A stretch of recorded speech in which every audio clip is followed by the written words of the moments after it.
राम हे सस हे करना निद हे राम। दोहरा नाम पातशाही सतगुर दई अन्य अन्य लाए जय जय कहे जमीन मल तह तह तख्त बनाए। वाहिगुरु जी का खालसा वाहिगुरु जी की फतेह। परम सन्मानयोग सतगुरु सच्चे पातशाह जी दे पावन पवित्र दरबारां अंदर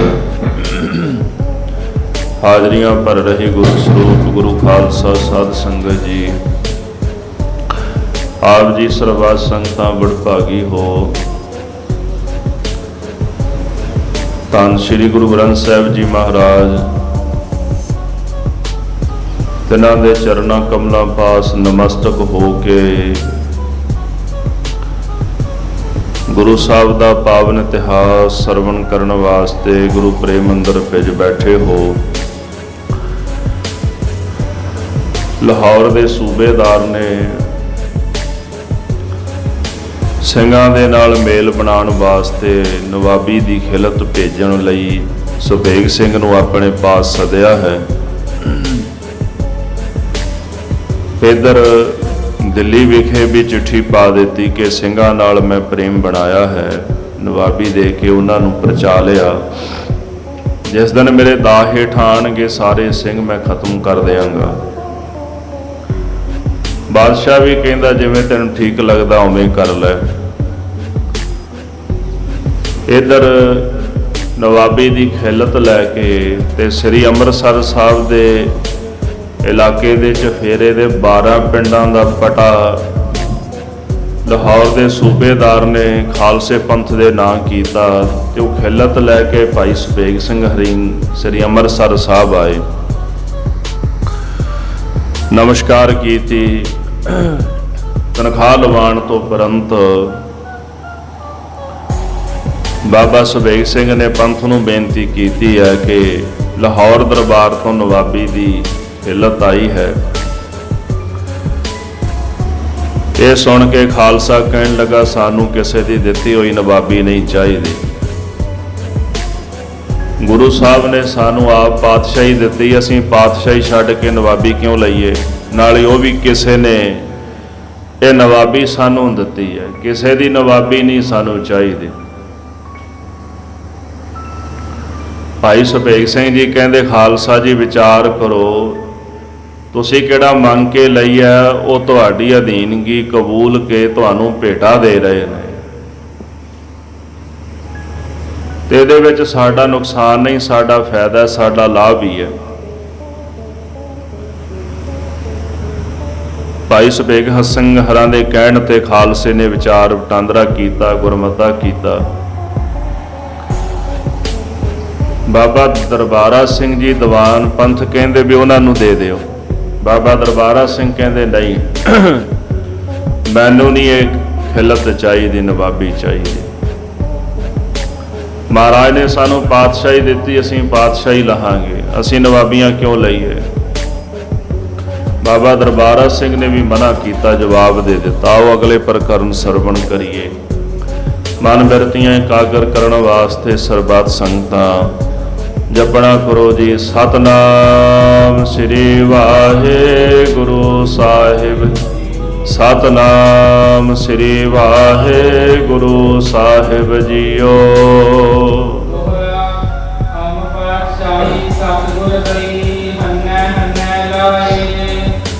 बाबा दरबारा सिंह जी दीवान खालसे नूं कहण लगे,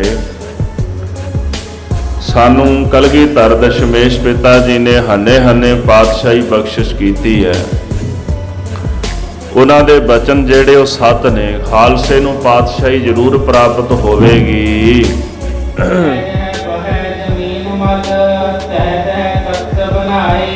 जिथे जिथे असी जमीन मल के बह जाइए उथे उथे खालसा अपना तख्त बना लैंदा है, तख्त बना के बह जाता है। खालसे की अपनी पातशाही है, खालसा खुद मुख्तियार है। इस करके किसी की दिती हुई वस्तु गुरु के खालसे नूं नहीं चाहिए।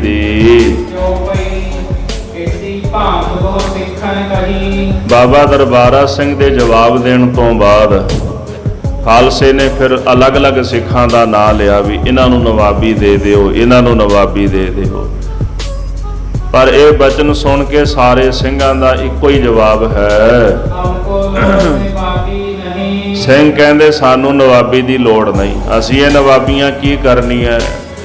ਸਤਿਗੁਰੂ ਕਲਗੀਧਰ ਜੀ ਦੀ ਸੇਵਾ ਵਿੱਚ ਅਸੀਂ ਤਿਆਰ ਬਰ ਤਿਆਰ ਹਾਂ। ਇਹੋ ਜੀਆਂ ਹਜ਼ਾਰਾਂ ਨਵਾਬੀਆਂ ਨੂੰ ਖਾਲਸਾ ਠੋਕਰ ਮਾਰਦਾ ਹੈ। उन मांगी कर गई पातशाही। ਸਾਧ ਸੰਗਤ ਜੀ, ਖਾਲਸਾ ਕਹਿੰਦਾ ਵੀ ਜੇ ਅਸੀਂ ਮੰਗੀਏ ਨਾ ਪਾਤਸ਼ਾਹੀ ਲਾਹੌਰ ਦਰਬਾਰ ਕੋਲੋਂ, ਉਹ ਸਾਨੂੰ ਮੰਗਿਆ ਕਦੇ ਪਾਤਸ਼ਾਹੀ ਥੋੜਾ ਦੇਣਗੇ। ਅਸੀਂ ਕਹਦੇ ਵੀ ਸਾਨੂੰ ਪਾਤਸ਼ਾਹੀ ਦੇ ਦਿਓ, ਉਹ ਮੰਗਣ ਦੇ ਨਾਲ ਸਾਨੂੰ ਪਾਤਸ਼ਾਹੀ ਨਹੀਂ ਦੇਣਗੇ। ਪਰ ਖਾਲਸਾ ਉਹਨਾਂ ਕੋਲੋਂ ਪਾਤਸ਼ਾਹੀ ਕਦੇ ਮੰਗੇਗਾ ਵੀ ਨਹੀਂ। ਅਸੀਂ ਬੰਦੇ ਕੋਲੋਂ ਪਾਤਸ਼ਾਹੀ ਕਿਉਂ ਮੰਗੀਏ? ਸਾਨੂੰ ਪਾਤਸ਼ਾਹੀ ਕਲਗੀਧਰ ਜੀ ਨੇ ਬਖਸ਼ਿਸ਼ ਕੀਤੀ, ਅਸੀਂ ਤਾਂ ਕੇਵਲ ਮਹਾਰਾਜ ਕਲਗੀਧਰ ਜੀ ਕੋਲੋਂ ਹੀ ਪਾਤਸ਼ਾਹੀ ਲਵਾਂਗੇ। पंथ छाट रहे हो कब होंगे पाही। ਤੇ ਅਸੀਂ ਆਪਣਾ ਪੰਥ ਛੱਡ ਕੇ ਨਵਾਬੀਆਂ ਲੈ ਕੇ ਤੇ ਉਹਨਾਂ ਦੇ ਪਾਸ ਕਿਉਂ ਜਾ ਕੇ ਬੈਠੀਏ? ਖਾਲਸੇ ਪੰਥ ਦਾ ਤਿਆਗ ਕਿਉਂ ਕਰੀਏ ਤੇ ਤੁਰਕਾਂ ਦੀ ਤਾਬਿਆ ਕਿਉਂ ਜਾ ਕੇ ਬੈਠੀਏ? पंथ तुर्कन को ऐसो मेल। ਪੰਥ ਤੇ ਤੁਰਕਾਂ ਦਾ ਆਪਸੀ ਇਸ ਤਰ੍ਹਾਂ ਮੇਲ ਹੈ बरूद अगन को जैसो खेल। ਜਿਵੇਂ ਬਰੂਦ ਤੇ ਅਗਨ ਦਾ ਖੇਲ ਹੁੰਦਾ। ਭਾਵ ਬਰੂਦ ਤੇ ਅੱਗ ਦੋਨੇ ਇੱਕ ਥਾਂ ਤੇ ਰਹਿ ਨਹੀਂ ਨਾ ਸਕਦੇ। ਬਰੂਦ ਦੇ ਨੇੜੇ ਅੱਗ ਕਰੋਗੇ ਤੇ ਭਾਂਬੜ ਮੱਚ ਜਾਣਗੇ, ਬਰੂਦ ਫਟ ਜਾਏਗਾ। ਅੱਗ ਤੇ ਬਰੂਦ ਦਾ ਕਦੇ ਮੇਲ ਨਹੀਂ ਹੁੰਦਾ, ਜੇ ਹੋ ਜਾਏ ਤੇ ਉੱਥੇ ਬਰੂਦ ਫਟ ਜਾਂਦਾ ਹੈ। ਪੰਥ ਤੇ ਤੁਰਕਾਂ ਦਾ ਮੇਲ ਅੱਗ ਤੇ ਬਰੂਦ ਦਾ ਮੇਲ ਹੈ। ਭਾਵ ਇਹਨਾਂ ਦਾ ਕਦੇ ਆਪਸੀ ਮੇਲ ਨਹੀਂ ਹੁੰਦਾ, ਪਰ ਜਦੋਂ ਵੀ ਮੇਲ ਹੁੰਦਾ ਮੈਦਾਨੇ ਜੰਗ ਵਿੱਚ ਹੀ ਹੁੰਦਾ ਹੈ। ਸੋ ਇਸ ਕਰਕੇ ਸਾਡਾ ਤੁਰਕਾਂ ਦੇ ਨਾਲ ਕਿਸੇ ਪ੍ਰਕਾਰ ਦਾ ਕੋਈ ਮੇਲ ਨਹੀਂ ਹੈ। जय सिंह को यह पीते हो। ਇਸ ਤਰ੍ਹਾਂ ਪੰਥ ਨੇ ਆਖਿਆ ਵੀ ਕੋਈ ਇਦਾਂ ਦਾ ਸਿੰਘ ਹੋਵੇ ਜਿਹੜਾ ਸੇਵਾ ਕਰਦਾ ਹੈ, ਇਹ ਨਵਾਬੀ ਦੀ ਖਿਲਤ ਉਸ ਸਿੰਘ ਨੂੰ ਦੇ ਦਿਓ। पहल करत किसको लख लेहो। ਵੇਖ ਲਓ ਵੀ ਇੱਥੇ ਕਿਹੜਾ ਟਹਿਲ ਕਰਦਾ, ਕਿਹੜਾ ਸੇਵਾ ਕਰਦਾ ਪਿਆ। ਜਿਹੜਾ ਸਿੰਘ ਸੇਵਾ ਕਰਦਾ ਹੋਇਆ ਨਜ਼ਰ ਆ ਰਿਹਾ, ਇਹ ਨਵਾਬੀ ਉਹਨਾਂ ਨੂੰ ਦੇ ਦਿਓ। पूर सिंह तो टहल कमावत। ਜਦੋਂ ਇਹ ਗੁਰਮਤਾ ਚੱਲਦਾ ਹੀ ਪਿਆ ਸੀ ਤੇ ਧਿਆਨ ਮਾਰਿਆ ਤੇ ਨਵਾਬ ਕਪੂਰ ਸਿੰਘ, ਆਪਾਂ ਨਵਾਬੀ ਤੋਂ ਬਾਅਦ ਉਹਨਾਂ ਨੂੰ ਨਵਾਬ ਕਪੂਰ ਸਿੰਘ ਕਹਿੰਦੇ ਆ, ਨਾਂ ਸੀ ਉਹਨਾਂ ਦਾ ਕਪੂਰ ਸਿੰਘ, ਤੇ ਸਿੰਘਾਂ ਦੀ ਸੇਵਾ ਕਰ ਰਹੇ ਸਨ। दौड़ दौड़ थो पखो झुलावत। ਦੌੜ ਦੌੜ ਕੇ ਪੱਖਾ ਚਲਾ ਰਹੇ ਸਨ।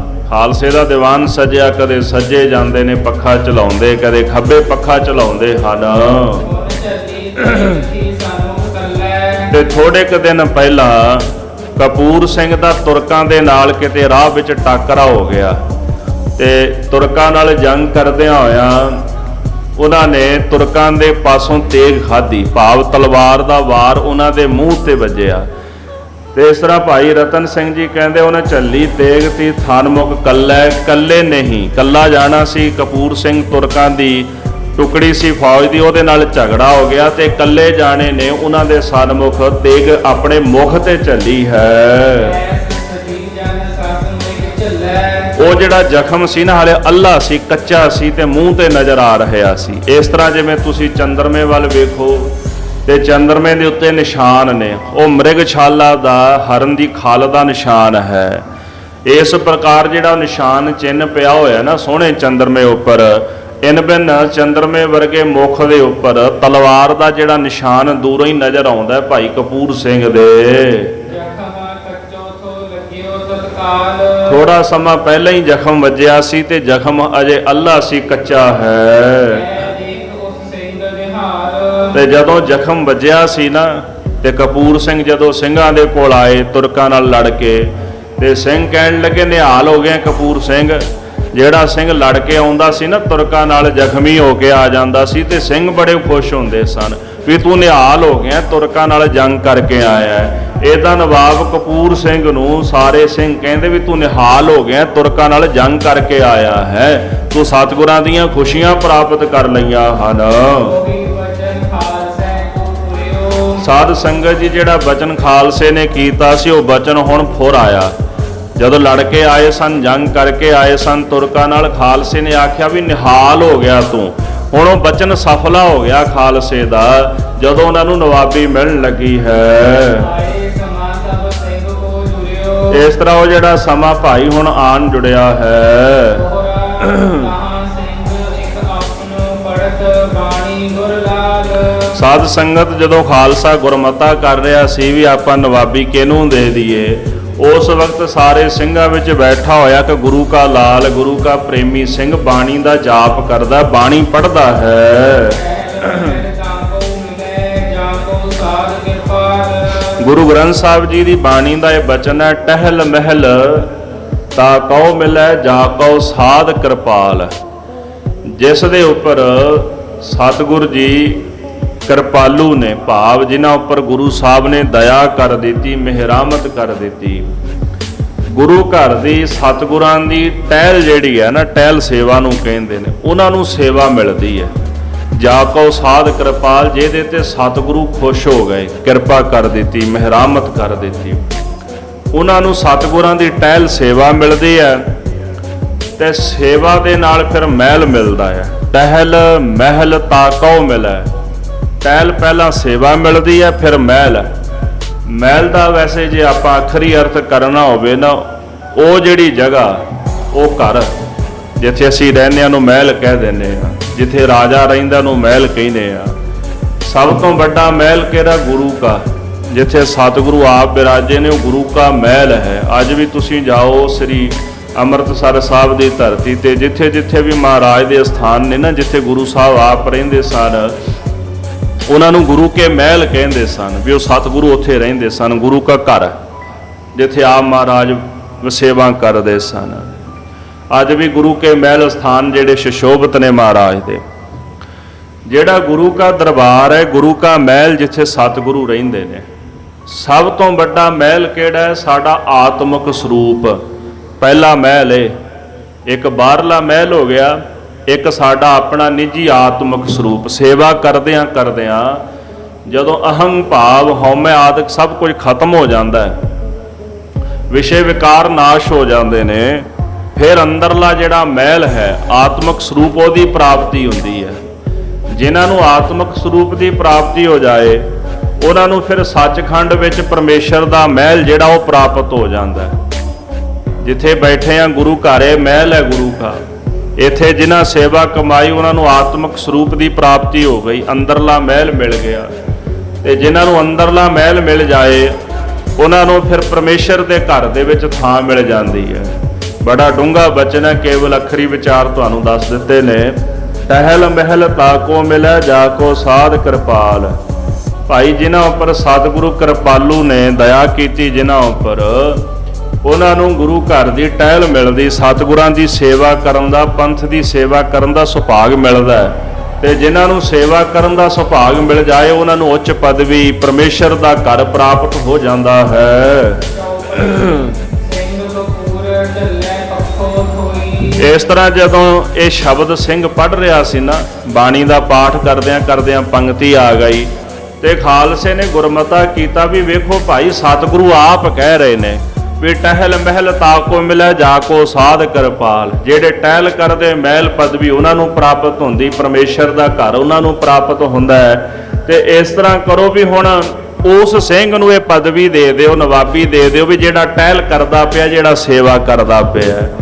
ਤੇ ਸਿੰਘ ਕਪੂਰ ਝੱਲੈ ਪੱਖੈ ਥੋਈ। ਤੇ ਭਾਈ ਕਪੂਰ ਸਿੰਘ ਜੀ ਸਿੰਘਾਂ ਨੂੰ ਪੱਖਾ ਝੱਲ ਕੇ ਹਵਾ ਪਾ ਰਹੇ ਹਨ। ਸਾਰੇ ਪੰਥ ਦੀ ਕਿਰਪਾ ਨਿਗਾਹ ਜਿਹੜੀ ਹੈ, ਉਹ ਨਵਾਬ ਕਪੂਰ ਸਿੰਘ ਵੱਲ ਹੋ ਗਈ। ਸ੍ਰੀ ਅਕਾਲ ਤਖਤ ਸਾਹਿਬ ਤੋਂ ਆਵਾਜ਼ ਆਈ ਹੈ। ਗੁਰੂ ਕਾ ਉਹ ਪਾਵਨ ਤਖਤ ਜਿਹੜਾ ਗੁਰੂ ਹਰਗੋਬਿੰਦ ਸਾਹਿਬ ਮਹਾਰਾਜ ਨੇ ਸਾਜਿਆ, ਤੇ ਸਾਧ ਸੰਗਤ ਜਿੱਥੇ ਬਹਿ ਕੇ ਸੱਚ ਦੀ ਅਦਾਲਤ ਨੂੰ ਖੜਾ ਕੀਤਾ ਛੇਵੇਂ ਪਾਤਸ਼ਾਹ ਗੁਰੂ ਹਰਗੋਬਿੰਦ ਸਾਹਿਬ ਮਹਾਰਾਜ ਨੇ। ਅਕਾਲ ਤਖਤ ਗੁਰੂ ਕਾ ਤਖਤ ਹੈ। ਅੱਜ ਛੇਵੇਂ ਪਾਤਸ਼ਾਹ ਦਾ ਪਾਵਨ ਪਵਿੱਤਰ ਮੀਰੀ ਪੀਰੀ ਧਾਰਨ ਕਰਨ ਦਿਵਸ ਵੀ ਹੈ। ਅੱਜ ਦੇ ਦਿਨ ਗੁਰੂ ਹਰਗੋਬਿੰਦ ਸਾਹਿਬ ਨੇ 2 ਤਲਵਾਰਾਂ ਧਾਰਨ ਕੀਤੀਆਂ ਸਨ। 2 ਤਲਵਾਰਾਂ ਵਧੀਆਂ, ਇੱਕ ਮੀਰੀ ਦੀ, ਇੱਕ ਪੀਰੀ ਦੀ, ਇੱਕ ਅਜਮਤ ਦੀ, ਇੱਕ ਰਾਜ ਦੀ, ਇੱਕ ਰਾਖੀ ਕਰੇ ਵਜ਼ੀਰੀ ਦੀ। ਇਹ 2 ਤਲਵਾਰਾਂ ਸਨ ਮਹਾਰਾਜ ਦੀਆਂ, ਇੱਕ ਮੀਰੀ ਦੀ, ਇੱਕ ਪੀਰੀ ਦੀ। ਇੱਕ ਭਗਤੀ ਦੀ, ਇੱਕ ਸ਼ਕਤੀ ਦੀ, ਇੱਕ ਸੰਤ ਦੀ, ਇੱਕ ਸਿਪਾਹੀ ਦੀ, ਇੱਕ ਰਾਜ ਦੀ ਤੇ ਇੱਕ ਪੀਰੀ ਦੀ ਗੁਰੂ ਦੀ ਤਲਵਾਰ ਧਾਰਨ ਕੀਤੀ। ਔਰ ਇਹ ਤਲਵਾਰਾਂ ਬਾਬਾ ਬੁੱਢਾ ਸਾਹਿਬ ਨੇ ਮਹਾਰਾਜ ਨੂੰ ਪਹਿਨਾਈਆਂ, ਗੁਰੂ ਹਰਗੋਬਿੰਦ ਸਾਹਿਬ ਨੂੰ। ਗੁਰਤਾ ਗੱਦੀ ਉੱਪਰ ਬਿਰਾਜਮਾਨ ਹੋਣ ਵਕਤ ਦੋ ਤਲਵਾਰਾਂ ਬਾਬਾ ਬੁੱਢਾ ਸਾਹਿਬ ਨੇ ਪਹਿਨਾ ਕੇ ਤੇ ਮਸਤਕ ਉੱਪਰ ਤਿਲਕ ਲਾਇਆ ਗੁਰੂ ਹਰਗੋਬਿੰਦ ਸਾਹਿਬ ਜੀ ਦੇ। ਔਰ ਬੜਾ ਉੱਚਾ ਸਿਧਾਂਤ ਹੈ ਮੇਰੀ ਔਰ ਪੀਰੀ ਦਾ। ਜੇ ਤੁਸੀਂ ਪ੍ਰਤੱਖ ਤੌਰ ਤੇ ਦਰਸ਼ਨ ਕਰਨੇ ਹੋਵਣ, ਜੇ ਪੀਰੀ ਦੀ ਗੱਲ ਕਰੋ ਤੇ ਸੱਚਖੰਡ ਸ੍ਰੀ ਹਰਿਮੰਦਰ ਸਾਹਿਬ ਪੀਰੀ ਹੈ ਤੇ ਸ੍ਰੀ ਅਕਾਲ ਤਖਤ ਸਾਹਿਬ ਮੀਰੀ ਹੈ। ਦੋ ਨਿਸ਼ਾਨ ਵੀ ਝੂਲਦੇ ਨੇ ਮੀਰੀ ਤੇ ਪੀਰੀ ਦੇ ਅੱਜ ਸ੍ਰੀ ਹਰਿਮੰਦਰ ਸਾਹਿਬ। ਪੀਰੀ ਦਾ ਉੱਚਾ ਨਿਸ਼ਾਨ ਤੇ ਮੀਰੀ ਦਾ ਥੋੜਾ ਜਿਹਾ ਨੀਵਾਂ ਹੈ, ਇੱਕ ਨਿਸ਼ਾਨ ਛੋਟਾ ਇੱਕ ਉੱਚਾ ਹੈ, ਪੀਰੀ ਦਾ ਉੱਚਾ ਨਿਸ਼ਾਨ ਰੱਖਿਆ ਹੋਇਆ ਹੈ। ਭਗਤੀ ਤੇ ਸ਼ਕਤੀ ਦਾ ਸੁਮੇਲ ਹੈ ਮੀਰੀ ਔਰ ਪੀਰੀ, ਬੜਾ ਗੂੜਾ ਤੇ ਗਹਿਰਾ ਇਹ ਸਿਧਾਂਤ ਹੈ। ਔਰ ਅੱਜ ਵੀ ਜੇ ਤੁਸੀਂ ਇਹਨਾਂ ਤਲਵਾਰਾਂ ਦੇ ਤੇਗਾਂ ਦੇ ਦਰਸ਼ਨ ਕਰਨੇ ਹੋਣ, ਇੱਕ ਜਿਹੜੀ ਤੇਗ ਹੈ, ਜਿਹੜੀ ਤਾਂ ਪੀਰੀ ਦੀ ਤੇਗ ਹੈ, ਸ੍ਰੀ ਅਕਾਲ ਤਖਤ ਸਾਹਿਬ ਤੇ ਅੱਜ ਵੀ ਸੁਸ਼ੋਭਤ ਹੈ ਛੇਵੇਂ ਪਾਤਸ਼ਾਹ ਦੀ। ਜਿਹੜੀ ਦੂਸਰੀ ਮੀਰੀ ਦੀ ਤੇਗ ਹੈ ਉਹ ਬੁੱਢੇ ਦਲ ਕੋਲ ਹੈ। ਮਹਾਰਾਜ ਕਲਗੀਧਰ ਦਸ਼ਮੇਸ਼ ਪਿਤਾ ਜੀ ਸਤਿਗੁਰਾਂ ਨੇ ਬਖਸ਼ਿਸ਼ ਕੀਤੀ ਨਿਹੰਗ ਸਿੰਘ ਫੌਜਾਂ ਨੂੰ, ਤੇ ਚੱਲਦਾ ਵਹੀਰ ਪੰਜਵਾਂ ਤਖਤ ਬੁੱਢਾ ਦਲ ਬਾਬਾ ਸੰਤਾ ਸਿੰਘ ਹੋਰਾਂ ਦੇ ਪਾਸ ਉਹ ਤਲਵਾਰ ਸੀ, ਜਿਹੜੀ ਮੀਰੀ ਦੀ ਤਲਵਾਰ ਅੱਜ ਵੀ ਉਹਨਾਂ ਦੇ ਪਾਸ ਉਹ ਤਲਵਾਰ ਸੁਸ਼ੋਭਤ ਹੈ ਦਲ ਪੰਥ ਦੇ ਕੋਲ। ਸੋ ਇਹ ਦੋ ਤਲਵਾਰਾਂ ਨੇ ਖਾਲਸੇ ਦੀਆਂ। ਸੋ ਇਸ ਪ੍ਰਕਾਰ ਸ੍ਰੀ ਅਕਾਲ ਤਖਤ ਸਾਹਿਬ ਤੇ ਖਾਲਸਾ ਪੰਥ ਸਜਿਆ ਹੋਇਆ। ਕਪੂਰ ਸਿੰਘ ਬੈਠੇ ਹੋਏ ਸਨ, ਆਵਾਜ਼ ਆਈ ਸ੍ਰੀ ਅਕਾਲ ਤਖਤ ਸਾਹਿਬ ਤੋਂ, ਟਹਿਲ ਮਹਿਲ ਤਾਕੋ ਮਿਲੈ ਜਾਕੋ ਸਾਧ ਕਿਰਪਾਲ। ਉਹਨੂੰ ਸੇਵਾ ਦੇ ਦਿਓ ਭਾਈ ਜਿਹੜਾ ਗੁਰੂ ਕੀ ਸੇਵਾ ਕਰਦਾ ਹੈ। ਅਕਾਲ ਤਖਤ ਸਾਹਿਬ ਤੋਂ ਆਵਾਜ਼ ਆਈ ਕਿ ਭਾਈ ਸਿੰਘੋ ਗੁਰੂ ਗ੍ਰੰਥ ਸਾਹਿਬ ਦਾ ਬਚਨ ਮੰਨ ਲਓ ਕਿ ਗੁਰੂ ਗ੍ਰੰਥ ਸਾਹਿਬ ਜੀ ਕੀ ਕਹਿ ਰਹੇ ਹਨ। ਜਿਹੜਾ ਟਹਿਲ ਕਰ ਰਿਹਾ ਉਹਨੂੰ ਮਹਿਲ ਦੇ ਵਿੱਚ ਪਹੁੰਚਾ ਦਿਓ, ਉੱਚ ਪਦਵੀ ਦੇ ਦਿਓ। ਇਹ ਕਪੂਰ ਸਿੰਘ ਭੁਜੰਗੀ ਸੇਵਾ ਕਰਦਾ ਪਿਆ, ਇਹਨੂੰ ਸਿਰਪਾਓ ਪਾ ਦਿਓ, ਨਵਾਬੀ ਦੀ ਖਿਲਤ ਇਹਨੂੰ ਦੇ ਦਿਓ, ਨਵਾਬ ਬਣਾ ਦਿਓ ਪੰਥ ਦਾ। ਸਾਧ ਸੰਗਤ ਜੀ ਪੰਥ ਨੇ ਹੁਕਮ ਕੀਤਾ, ਕਪੂਰ ਸਿੰਘ ਸਤਿਗੁਰੂ ਤੇਰੇ ਤੇ ਪ੍ਰਸੰਨ ਨੇ, ਟਹਿਲ ਮਹਿਲ ਤਾਕੋ ਮਿਲੈ ਜਾਕੋ ਸਾਧ ਕਿਰਪਾਲ। ਆ ਨਵਾਬੀ ਦੀ ਖਿੱਲ ਤੋਂ ਤੂੰ ਚੁੱਕ ਲੈ, ਖਾਲਸਾ ਪੰਥ ਤੈਨੂੰ ਨਵਾਬ ਬਣਾਉਣਾ ਚਾਹੁੰਦਾ। ਨਵਾਬ ਕਪੂਰ ਸਿੰਘ ਜਿੱਥੇ ਪੱਖਾ ਚੱਲਦੇ ਸਨ, ਘੋੜਿਆਂ ਦੀ ਵੀ ਸੇਵਾ ਕਰਦੇ ਸਨ, ਦਾਣਾ ਪਾਣੀ ਪੱਠਾ ਆਦਿਕ ਘੋੜਿਆਂ ਨੂੰ ਪਾਉਣਾ, ਖਰਕਣਾ ਮਾਰਨਾ, ਸੇਵਾ ਕਰਨੀ, ਲੰਗਰ ਵਰਤਾਉਣਾ, ਹਰ ਪ੍ਰਕਾਰ ਦੀ ਸੇਵਾ ਜਿਹੜੀ ਗੁਰੂ ਘਰ ਦੀ ਹੁੰਦੀ ਸੀ ਨਾ ਉਹ ਕਰਦੇ ਹੁੰਦੇ ਸਨ। ਇਸ ਕਰਕੇ ਆਖਿਆ ਪੰਥ ਨੇ, ਚੱਕੋ ਸਿੰਘ ਭੁਜੰਗੀ ਕਪੂਰ ਸਿੰਘ, ਇਹ ਨਵਾਬੀ ਦੀ ਖਿਲਤ ਭੁਜੰਗੀ ਸਿੰਘ ਤੁਸੀਂ ਚੁੱਕ ਲਓ। ਜਦੋਂ ਕਪੂਰ ਸਿੰਘ ਨੇ ਬਚਨ ਸੁਣੇ ਬਿਸਮਾਦ ਹੋ ਗਏ, ਹੈਰਾਨ ਹੋ ਗਏ। ਨੇੜੇ ਆਏ ਸ੍ਰੀ ਅਕਾਲ ਤਖਤ ਸਾਹਿਬ ਦੇ, ਪ੍ਰੇਮ ਦੇ ਨਾਲ ਸੀਸ ਝੁਕਾਇਆ, ਨਮਸਕਾਰ ਕੀਤੀ ਹੈ। ਆਖਣ ਲੱਗੇ ਕਿ ਮੈਨੂੰ ਨਵਾਬੀ ਨਹੀਂ ਚਾਹੀਦੀ, ਪਰ ਪੰਥ ਦਾ ਹੁਕਮ ਨਹੀਂ ਮੈਂ ਮੋੜ ਸਕਦਾ। ਜੇ ਪੰਥ ਮੈਨੂੰ ਇਹ ਵੀ ਸੇਵਾ ਲਾਣਾ ਚਾਹੁੰਦਾ ਹੈ, ਮੈਂ ਤੇ ਸੇਵਾ ਕਰਨੀ ਹੈ, ਚਾਹੇ ਨਵਾਬੀ ਦੇ ਦਿਓ ਤੇ ਚਾਹੇ ਬਿਨਾਂ ਨਵਾਬੀ ਤੋਂ ਸੇਵਾ ਕਰਾ ਲਓ, ਮੈਂ ਤਾਂ ਪੰਥ ਦੀ ਸੇਵਾ ਕਰਨੀ, ਜਿਵੇਂ ਮਰਜ਼ੀ ਕਰਾ ਲਓ। ਹਾਂ ਮੈਂ ਨਵਾਬੀ ਕਬੂਲ ਜ਼ਰੂਰ ਕਰਾਂਗਾ, ਪੰਥ ਦਾ ਹੁਕਮ ਹੈ, ਪਰ ਪੰਜ ਭੁਜੰਗੀਆਂ ਨੇ ਚਰਨੀ ਛੁਹਾਏ। ਇਹ ਨਵਾਬੀ ਜਿਹੜੀ ਹੈ ਨਾ, ਪੰਜ ਸਿੰਘਾਂ ਦੇ ਚਰਨਾਂ ਨਾਲ ਛੁਹਾਓ ਪਹਿਲਾਂ। ਜਦੋਂ ਪੰਜ ਸਿੰਘਾਂ ਦੇ ਚਰਨਾਂ ਨਾਲ ਇਹ ਨਵਾਬੀ ਛੂਹੇਗੀ ਤੇ ਤਾਂ ਪਵਿੱਤਰ ਹੋਵੇਗੀ। ਇਹ ਜਿਹੜੀ ਨਵਾਬੀ ਪੰਜ ਸਿੰਘਾਂ ਦੇ ਚਰਨਾਂ ਤੇ ਰੱਖ ਕੇ ਪਵਿੱਤਰ ਕਰਕੇ ਫਿਰ ਮੇਰੇ ਸੀਸ ਤੇ ਰੱਖੋ। ਪੰਜ ਭੁਜੰਗੀਆਂ ਦੇ ਚਰਨਾਂ ਦਾ ਬਲ ਜਿਹੜਾ ਉਹ ਪ੍ਰਾਪਤ ਕਰਕੇ, ਕਹਿੰਦੇ ਜਿਹੜੇ ਸਿੰਘ ਸਸੇ ਹੋਏ, ਸਸੇ ਨਾਮ ਹੁੰਦਾ ਸਏ ਦਾ, ਸਇਆ ਜਿਹੜਾ ਸ਼ੇਰ ਬਣ ਜਾਂਦਾ ਹੈ, ਇਸੇ ਪ੍ਰਕਾਰ ਪਰਬਤ ਭਏ ਰਾਈ, ਰਾਈ ਤੋਂ ਪਹਾੜ ਬਣ ਜਾਂਦਾ। ਕਦੋਂ? ਜਦੋਂ ਪੰਜ ਸਿੰਘ ਕਿਰਪਾ ਕਰ ਦੇਣ। ਮੈਂ ਵੀ ਇਸੇ ਪ੍ਰਕਾਰ ਸਏ ਦੇ ਵਾਂਗੂ, ਰਾਈ ਦੇ ਵਾਂਗੂ ਆ, ਤੇ ਪੰਜ ਭਜੰਗੀ ਪੰਜ ਪਿਆਰੇ ਮੇਰੇ ਤੇ ਕਿਰਪਾ ਕਰ ਦੇਣ ਤੇ ਮੈਂ ਵੀ ਸਹਿ ਤੋਂ ਸ਼ੇਰ ਬਣ ਜਾਵਾਂ, ਰਾਈ ਤੋਂ ਪਰਬਤ ਬਣ ਜਾਵਾਂਗਾ। ਬਾਜਨ ਹੋਰ ਕਿਰਿਆ ਤੋਰ ਖਾਹੇ। ਜੇ ਪੰਜ ਭਜੰਗੀਆਂ ਦੀ ਕਿਰਪਾ ਹੋ ਜਾਏ ਤੇ ਜਿਹੜੀਆਂ ਚਿੜੀਆਂ ਨੇ ਉਹ ਬਾਜ ਨੂੰ ਵੀ ਤੋੜ ਕੇ ਖਾ ਜਾਂਦੀਆਂ ਹਨ। ਪਾਵੇ ਖਾਲਸੋ ਬਲ ਜਿਹ ਮਾਹੇ। ਜਿਹਦੇ ਵਿੱਚ ਖਾਲਸਾ ਬਲ ਪਾ ਦੇ ਤੇ ਉਹ ਤਾਕਤਵਰ ਹੋ ਜਾਂਦੇ ਨੇ, ਸ਼ਕਤੀਸ਼ਾਲੀ ਹੋ ਜਾਂਦੇ ਨੇ। ਇਸ ਕਰਕੇ ਖਾਲਸਾ ਮੇਰੇ ਤੇ ਕਿਰਪਾ ਕਰੇ, ਮੈਨੂੰ ਇਹ ਸੇਵਾ ਬਖਸ਼ੇ, ਪੰਜ ਪਿਆਰੇ ਮੇਰੇ ਵਿੱਚ ਬਲ ਪਾ ਦੇਣ ਤਾਂ ਕਿ ਮੈਂ ਖਾਲਸੇ ਦੀ ਸੇਵਾ ਕਰਾਂ। ਹੋਏ ਪ੍ਰਸੰਨ ਬਿਨ ਖਾਲਸਾ ਕਰੀ। ਕਪੂਰ ਸਿੰਘ ਦੇ ਬਚਨ ਸੁਣ ਕਰਕੇ ਖਾਲਸਾ ਪ੍ਰਸੰਨ ਹੋ ਗਿਆ। ਉਸੇ ਵਿਧੀ ਨੂੰ ਉਹਨਾਂ ਨੇ ਅਪਣਾ ਲਿਆ ਹੈ। ਜਾਗ ਨਿਵਾਸੀ ਕਪੂਰ ਸਿੰਘ ਸਿਰ ਧਰੀ। ਪੰਜ ਸਿੰਘ ਜਿਹੜੇ ਸਨ ਉਹਨਾਂ ਦੇ ਚਰਨਾਂ ਦੇ ਨਾਲ ਨਵਾਬੀ ਦੀ ਖਿਲਤ ਨੂੰ ਸੁਹਾਇਆ ਗਿਆ ਤੇ ਪੋਸ਼ਾਕ ਲਿਆ ਕੇ ਨਵਾਬ ਕਪੂਰ ਸਿੰਘ ਦੇ ਸੀਸ ਤੇ ਰੱਖ ਕੇ ਸੇਵਾ ਕਰਨ ਵਾਲੇ ਨੂੰ ਪੰਥ ਦਾ ਨਵਾਬ ਬਣਾ ਦਿੱਤਾ ਹੈ। ਦੋਹਰਾ ਕਪੂਰ ਸਿੰਘ ਨਿਵਾਬੀ ਭਈ ਤਉ ਸਿੰਘਨ ਵਧਿਓ ਪ੍ਰਤਾਪ। ਸਤਿਗੁਰਾਂ ਦੀ ਕਿਰਪਾ ਨਾਲ ਜਦੋਂ ਨਵਾਬ ਕਪੂਰ ਸਿੰਘ ਨੂੰ ਨਵਾਬੀ ਪ੍ਰਾਪਤ ਹੋ ਗਈ, ਇਹਦੇ ਨਾਲ ਸਿੰਘਾਂ ਦਾ ਤੇਜ ਪ੍ਰਤਾਪ ਵੱਧ ਗਿਆ ਹੈ। ਤੁਰਕ ਖੁਸ਼ਾਮਦ ਬਹੁ ਕਰੈ ਟਕੇ ਦੇ ਘਰ ਆਪ। ਤੁਰਕ ਸਿੰਘਾਂ ਦੀ ਖੁਸ਼ਾਮਦੀ ਕਰਨ ਲੱਗ ਪਏ, ਆਪ ਟਕੇ ਭੇਜਦੇ ਨੇ, ਉਗਰਾਈ ਮਾਮਲਾ ਸਿੰਘਾਂ ਦੇ ਪਾਸ ਲਿਆ ਕੇ ਭਰਦੇ ਹਨ। ਚੌਪਈ ਪੰਥ ਓਲੇ ਸੁਖ ਅਸਲਮ ਖਾਨ ਪਾਇਓ। ਪੰਥ ਦੇ ਓਲੇ, ਪੰਥ ਦਾ ਓਟ ਆਸਰਾ ਮਿਲ ਗਿਆ ਨਾ, ਨਵਾਬੀ ਦੇ ਦਿੱਤੀ, ਟਕੇ ਭੇਜਣੇ ਸ਼ੁਰੂ ਕਰ ਦਿੱਤੇ ਤੇ ਸਿੰਘ ਵੀ ਆਨੰਦ ਦੇ ਵਿੱਚ ਬਹਿ ਗਏ ਵੀ ਸਾਨੂੰ ਕੀ ਲੋੜ ਹੈ ਲੁੱਟ ਖੋਹ ਕਰਨ ਦੀ। ਇਸੇ ਤਰ੍ਹਾਂ ਹੀ ਠੀਕ ਪੰਥ ਚੜ੍ਹਦੀ ਕਲਾ ਦੇ ਵਿੱਚ ਹੈ। ਅਸਲਮ ਖਾਨ ਵੀ ਇਹਦੇ ਨਾਲ ਖੁਸ਼ ਹੋ ਗਿਆ, ਉਹਨੇ ਵੀ ਸੁੱਖਾਂ ਦੀ ਪ੍ਰਾਪਤੀ ਕੀਤੀ ਹੈ। ਟਕੇ ਬੱਚੇ ਮਤਲਬ ਹੋਰ ਬਹਾਇਓ। ਸਾਧ ਸੰਗਤ ਜੀ ਉਹਨੇ ਸੋਚਿਆ ਵੀ ਇੱਕ ਤਾਂ ਸੁਖੀ ਨਾਲ ਲਾਹੌਰ ਟਿਕ ਕੇ ਬਹਿ ਗਿਆ, ਨਾਲੇ ਮੇਰੇ ਟਕੇ ਵੀ ਬਚ ਗਏ, ਅੱਗੇ ਸਾਰਾ ਇਲਾਕਾ ਹੀ ਸਿੰਘ ਉਗਰਾ ਲੈਂਦੇ ਸਨ ਤੇ ਚਲੋ ਹੁਣ ਇੱਧਰ ਸਿੰਘਾਂ ਨੂੰ ਕੁਝ ਟਕੇ ਭੇਜ ਦੇਣਾ ਤੇ ਮੇਰਾ ਬਚਾਅ ਹੋ ਗਿਆ ਹੈ। ਪੰਥ ਹੈ ਕੀ ਰਹਿ ਘੂਰ ਕਲਾਵੈ। ਤੇ ਜਦੋਂ ਕਿਤੇ ਟਕੇ ਲੇਟ ਹੋ ਜਾਂਦੇ ਸਨ ਤੇ ਫਿਰ ਉਸੇ ਵਕਤ ਪੰਥ ਘੂਰ ਦਿੰਦਾ ਸੀ ਵੀ ਸਾਡੇ ਟਕੇ ਨਹੀਂ ਆਏ। ਤੇ ਸਾਧ ਸੰਗਤ ਪੰਥ ਦੀ ਘੂਰ ਵੇਖ ਕੇ ਤੇ ਲਾਹੌਰ ਦਾ ਨਵਾਬ ਟਕੇ ਭੇਜ ਦਿੰਦਾ ਹੈ। ਆਈ ਬੁਰੀ ਵਹਿ ਪੰਥ ਬਤਾਵੈ। ਇਹੀ ਕਹਿੰਦਾ ਸੀ ਵੀ ਇਹ ਪੰਥ ਨਾ ਬੜੀ ਬੁਰੀ ਬਲਾ ਹੈ, ਵੀ ਬਚ ਕੇ ਰਹੋ ਇਹਨਾਂ ਕੋਲੋਂ। ਮਾਰਾ ਪਿੰਡ ਦਰਿਦ ਜੀਰ ਲਖਾਈ। ਸ੍ਰੀ ਅੰਮ੍ਰਿਤਸਰ ਸਾਹਿਬ ਗੁਰੂ ਕੇ ਚੱਕ ਦੇ 12 ਪਿੰਡ ਜਿਹੜੇ ਚਫੇਰੇ ਸਨ, ਉਹਦੀ ਜਗੀਰ ਜਿਹੜੀ ਪੰਥ ਦੇ ਨਾਂ ਲਿਖਾ ਦਿੱਤੀ ਹੈ। ਗੁਰੂ ਚੱਕ ਸਿਉ ਦਏ ਲਗਾਈ। ਸਮੇਤ ਸ੍ਰੀ ਅੰਮ੍ਰਿਤਸਰ ਸਾਹਿਬ ਦੇ 12 ਪਿੰਡ ਮਾਮਲਾ ਉਗਰਾਉਣ ਵਾਸਤੇ ਖਾਲਸੇ ਨੂੰ ਦੇ ਦਿੱਤੇ, ਮੁਖਤਿਆਰੀ ਖਾਲਸੇ ਦੇ ਅਧੀਨ ਕਰ ਦਿੱਤੀ।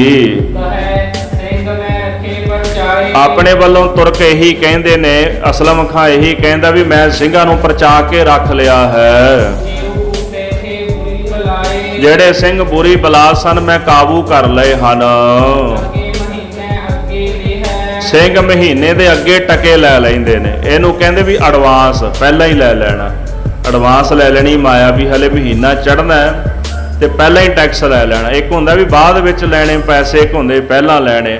ਤੇ ਘੂਰ ਕੱਬ ਕਰਕੇ ਤੇ ਸਿੰਘਾਂ ਨੇ ਪਹਿਲਾਂ ਹੀ ਪੈਸੇ ਲੈ ਲੈਣੇ ਵੀ ਸਾਡੇ ਟਕੇ ਭੇਜ ਦੇ, ਤੇ ਉਹ ਵੀ ਫਿਰ ਮਹੀਨਾ ਚੜ੍ਹਨ ਨਹੀਂ ਸੀ ਦਿੰਦਾ, ਪਹਿਲਾਂ ਹੀ ਟਕੇ ਭੇਜ ਦਿੰਦਾ ਹੈ। ਇਸ ਤਰ੍ਹਾਂ ਫਿਰ ਖਾਲਸੇ ਜਿਹੜੇ ਨੇ ਉਹ ਮੁਲਖਈਆਂ ਨੂੰ ਦੁੱਖ ਨਹੀਂ ਦਿੰਦੇ। ਸਾਧ ਸੰਗਤ ਜੀ ਫਿਰ ਵੀ ਅਸਲਮ ਖਾਂ ਇਹੀ ਕਹਿੰਦਾ ਹੈ ਵੀ ਮੇਰੀ ਤੇ ਸਿੰਘਾਂ ਦੀ ਇਹੋ ਜੀ ਪ੍ਰੀਤ ਹੈ ਜਿਵੇਂ ਬਰੂਦ ਤੇ ਅੱਗ ਦੀ ਪ੍ਰੀਤ ਹੁੰਦੀ ਹੈ। ਵੀ ਜੇ ਕਿਤੇ ਬਰੂਦ ਤੇ ਅੱਗ ਇਕੱਠੇ ਹੋ ਜਾਣ ਹੋਣਾ ਤਾਂ ਧਮਾਕਾ ਹੀ ਹੈ ਨਾ, ਇਕੱਠੇ ਤਾਂ ਰਹਿ ਨਹੀਂ ਸਕਦੇ, ਦੂਰ ਦੂਰ ਹੀ ਚੰਗੇ ਰਹਿੰਦੇ ਨੇ। ਮੇਰੀ ਪ੍ਰੀਤ ਵੀ ਅੱਗ ਤੇ ਬਰੂਦ ਵਰਗੀ ਆ ਵੀ ਜਿਸ ਦਿਨ ਇਕੱਠੇ ਹੋਏ ਤੇ ਮੈਦਾਨੇ ਜੰਗ 'ਚ ਹੀ ਇਕੱਠੇ ਹੋੜ ਆਇਆ ਹੈ। ਇਸ ਪ੍ਰਕਾਰ ਇਹ ਪਤਾ ਨਹੀਂ ਵੀ ਕਦੋਂ ਬੰਬ ਫਟ ਜਾਏ।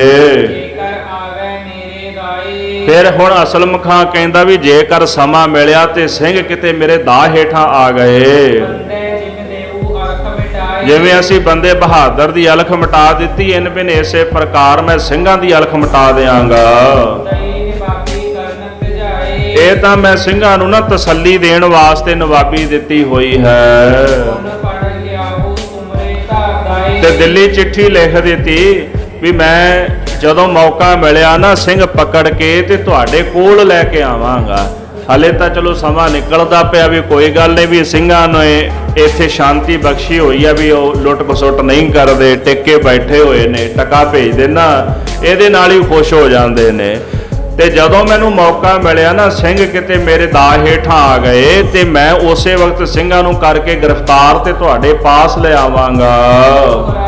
ਸਾਹੀ ਕਹੀ ਜਿਮ ਨੇਕ ਹੋਏ ਤਿਮਹੀ ਲੋ ਬਣਾਏ। ਜਦੋਂ ਚਿੱਠੀ ਭੇਜੀ ਦਿੱਲੀ ਦਰਬਾਰ ਦੇ ਵਿੱਚ, ਉਥੋਂ ਦਾ ਬਾਦਸ਼ਾਹ ਇਹ ਗੱਲ ਕਹਿਣ ਲੱਗਾ ਵੀ ਠੀਕ ਹੈ ਭਾਈ, ਜਿਵੇਂ ਤੈਨੂੰ ਠੀਕ ਲੱਗਦਾ ਤੂੰ ਉਸੇ ਤਰ੍ਹਾਂ ਕਰ ਲੈ।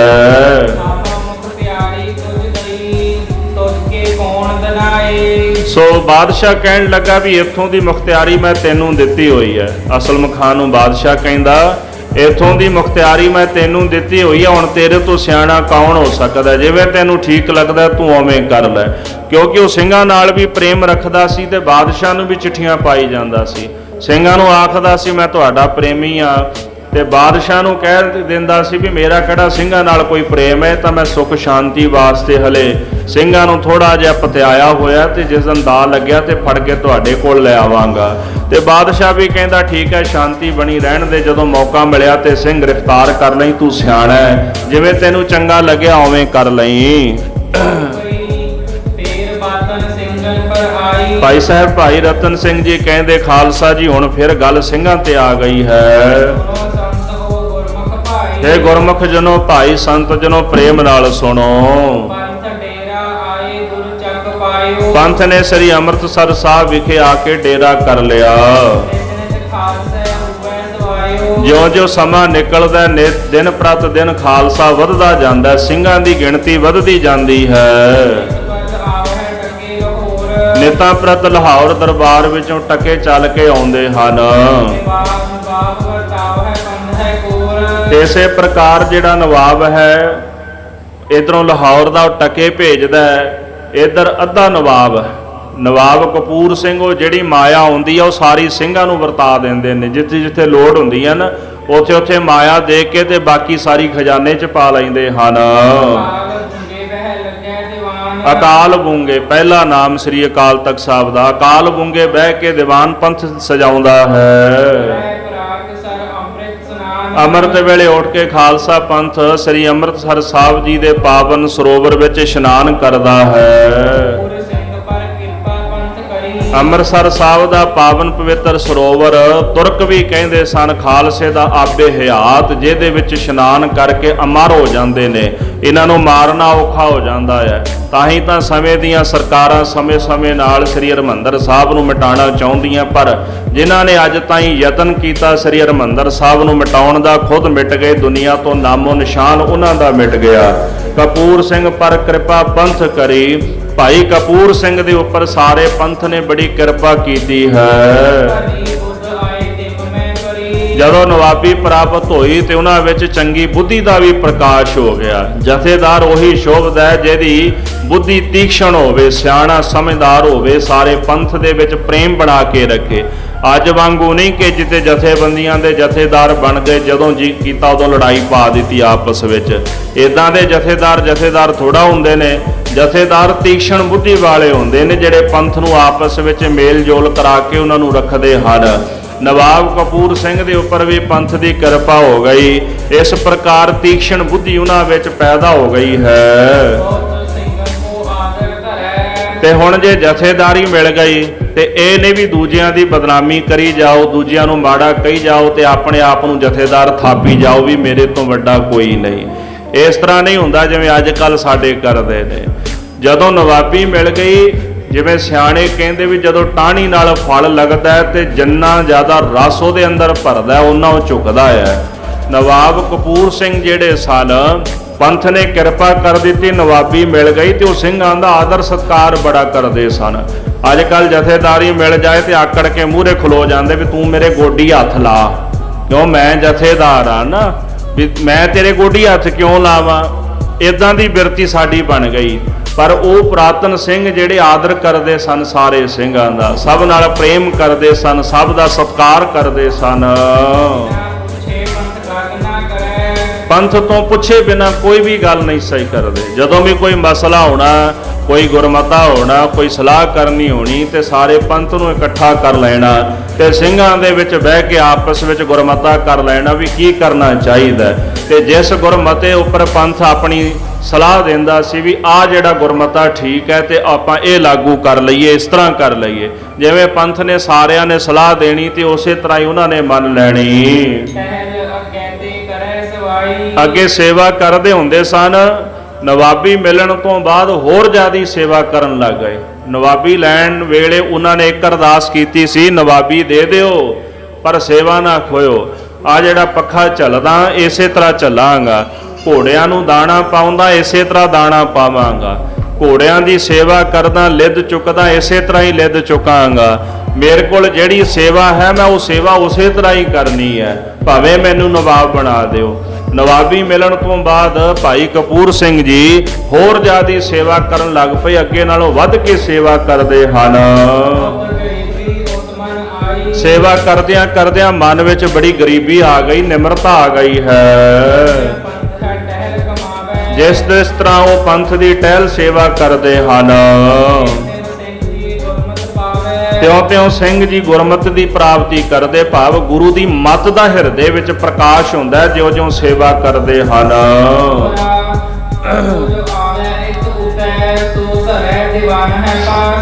ਜਿਹੜਾ ਮਾਮਲਾ ਆਉਂਦਾ ਹੈ ਅੰਮ੍ਰਿਤਸਰ ਸਾਹਿਬ ਦੇ ਚਫੇਰੇ, ਜਿਹੜੇ 12 ਪਿੰਡਾਂ ਦਾ ਟੈਕਸ ਆਉਂਦਾ ਹੈ, ਇੱਕ ਇਹ ਹੋ ਗਿਆ। ਤੇ ਜਿਹੜੇ ਲਾਹੌਰ ਦਰਬਾਰ ਚੋਂ ਟਕੇ ਆਉਂਦੇ ਨੇ ਉਹ ਸਾਰਾ ਮਾਮਲਾ ਲਿਆ ਕੇ ਤੇ ਦੀਵਾਨ ਭਾਈ ਦਰਬਾਰਾ ਸਿੰਘ ਦੇ ਪਾਸ ਉਹ ਜਮ੍ਹਾਂ ਕਰਾ ਦਿੰਦੇ ਹਨ। ਅਰਦਾਸ ਬੇਨਤੀ ਕਰਕੇ ਭਾਈ ਦਰਬਾਰਾ ਸਿੰਘ ਜੀ ਦੀਵਾਨ ਸਾਰਿਆਂ ਵਿੱਚੋਂ ਮਾਇਆ ਵਰਤਾ ਦਿੰਦੇ, ਭਾਵ ਜਿੱਥੇ ਜਿੱਥੇ ਲੋੜ ਹੁੰਦੀ ਉੱਥੇ ਉੱਥੇ ਉਹ ਮਾਇਆ ਦੇ ਦਿੰਦੇ ਹਨ। ਜੇ ਪੁਸ਼ਾਕਾਂ ਚਾਹੀਦੀਆਂ ਪੁਸ਼ਾਕਾਂ ਦੇ ਦਿੱਤੀਆਂ, ਲੰਗਰ ਪਾਣੀ ਵਾਸਤੇ ਰਸਤਾਂ ਬਸਤਾਂ ਚਾਹੀਦੀਆਂ ਉਹ ਵਰਤਾ ਦਿੰਦੇ ਹਨ। ਭਾਈ ਹਰੀ ਸਿੰਘ ਜੀ ਗੁਰੂ ਪੰਥ ਦੇ ਲਾਂਗਰੀ ਸਿੰਘ ਨੇ, ਲੰਗਰ ਤਿਆਰ ਕਰਨ ਦੀ ਸੇਵਾ ਉਹਨਾਂ ਦੀ ਹੈ। ਉਹਨਾਂ ਦੇ ਹੱਥ ਦੇ ਵਿੱਚ ਇੱਕ ਪਦਮ ਰੇਖਾ ਮੰਨੀ ਜਾਂਦੀ ਹੈ। ਵੈਸੇ ਪਦਮ ਫੁੱਲ ਨੂੰ ਕਹਿੰਦੇ ਨੇ, ਪਦਮ ਦਾ ਚਿੰਨ੍ਹ ਹੋਣਾ, ਕਮਲ ਦਾ ਨਿਸ਼ਾਨ ਚਰਨਾਂ ਦੇ ਵਿੱਚ ਹੋਣਾ। ਇੱਕ ਜਿਹੜਾ ਚਰਨਾਂ 'ਚ ਨਿਸ਼ਾਨ ਹੁੰਦਾ ਹੈ ਉਹਨੂੰ ਪਾਤਲੀ ਕਹਿੰਦੇ ਨੇ, ਜਿਹੜੀ ਹੱਥ ਦੇ ਵਿੱਚ ਰੇਖਾ ਹੁੰਦੀ ਉਹਨੂੰ ਪਦਮ ਕਹਿ ਦਿੱਤਾ ਜਾਂਦਾ। ਬਰਕਤ ਹੁੰਦੀ, ਜਿਵੇਂ ਧੰਨ ਗੁਰੂ ਅਮਰਦਾਸ ਸੱਚੇ ਪਾਤਸ਼ਾਹ ਦੇ ਚਰਨ ਦੇ ਵਿੱਚ ਪਦਮ ਦਾ ਆਕਾਰ ਸੀ, ਪਦਮ ਦਾ ਚਿੰਨ੍ਹ ਸੀਗਾ। ਤੇ ਜਦੋਂ ਸਤਿਗੁਰੂ ਤੀਰਥ ਯਾਤਰਾ ਕਰਕੇ ਆਏ ਤੇ ਆਰਾਮ ਕਰ ਰਹੇ ਸਨ, ਪੰਡਤ ਨੇ ਵੇਖਿਆ, ਸਿਆਣਾ ਸੀ, ਵੇਖ ਕੇ ਸਮਝ ਗਿਆ, ਆ ਕੇ ਕਹਿਣ ਲੱਗਾ ਵੀ ਜਾਂ ਤਾਂ ਕੋਈ ਚੱਕਰਵਰਤੀ ਬਾਦਸ਼ਾਹ ਹੋ ਤੇ ਜਾਂ ਕੋਈ ਅਵਤਾਰੀ ਪੁਰਸ਼ ਹੋ। ਤੇ ਧੰਨ ਗੁਰੂ ਅਮਰਦਾਸ ਸੱਚੇ ਪਾਤਸ਼ਾਹ ਜੀ ਕਹਿਣ ਲੱਗੇ ਵੀ ਨਾ ਤਾਂ ਮੈਂ ਚੱਕਰਵਰਤੀ ਬਾਦਸ਼ਾਹ ਤੇ ਨਾ ਮੈਂ ਕੋਈ ਅਵਤਾਰੀ ਪੁਰਸ਼ ਹਾਂ ਭਾਈ, ਮੈਂ ਆਮ ਪੁਰਸ਼ ਹਾਂ ਤੇ ਤੀਰਥ ਦੀ ਸੇਵਾ ਕਰਕੇ ਆਇਆ, ਤੀਰਥ ਦੇ ਉੱਤੇ ਇਸ਼ਨਾਨ ਕਰਨ ਵਾਸਤੇ ਗਿਆ ਸੀ।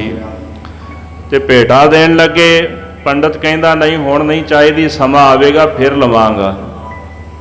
ਤੇ ਸਤਿਗੁਰਾਂ ਦੀ ਅਜਿਹੀ ਕਿਰਪਾ ਹੋਈ, ਗੁਰੂ ਅਮਰਦਾਸ ਸੱਚੇ ਪਾਤਸ਼ਾਹ ਜੀ ਮਹਾਰਾਜ ਧੰਨ ਗੁਰੂ ਅੰਗਦ ਦੇਵ ਸਾਹਿਬ ਦੀ ਸ਼ਰਨ ਦੇ ਵਿੱਚ ਆਏ, ਸੇਵਾ ਕੀਤੀ। ਤੇ ਉਹ ਬਚਨ ਜਿਹੜਾ ਸੀਗਾ, ਜਿਹੜਾ ਚਰਨਾਂ ਦੇ ਵਿੱਚ ਚਿੰਨ੍ਹ ਸੀ ਨਾ ਕਮਲ ਦਾ, ਤੇ ਜਿਹੜਾ ਪੰਡਤ ਨੇ ਬਚਨ ਕਿਹਾ ਸੀ ਉਹ ਸੱਤ ਸੀ।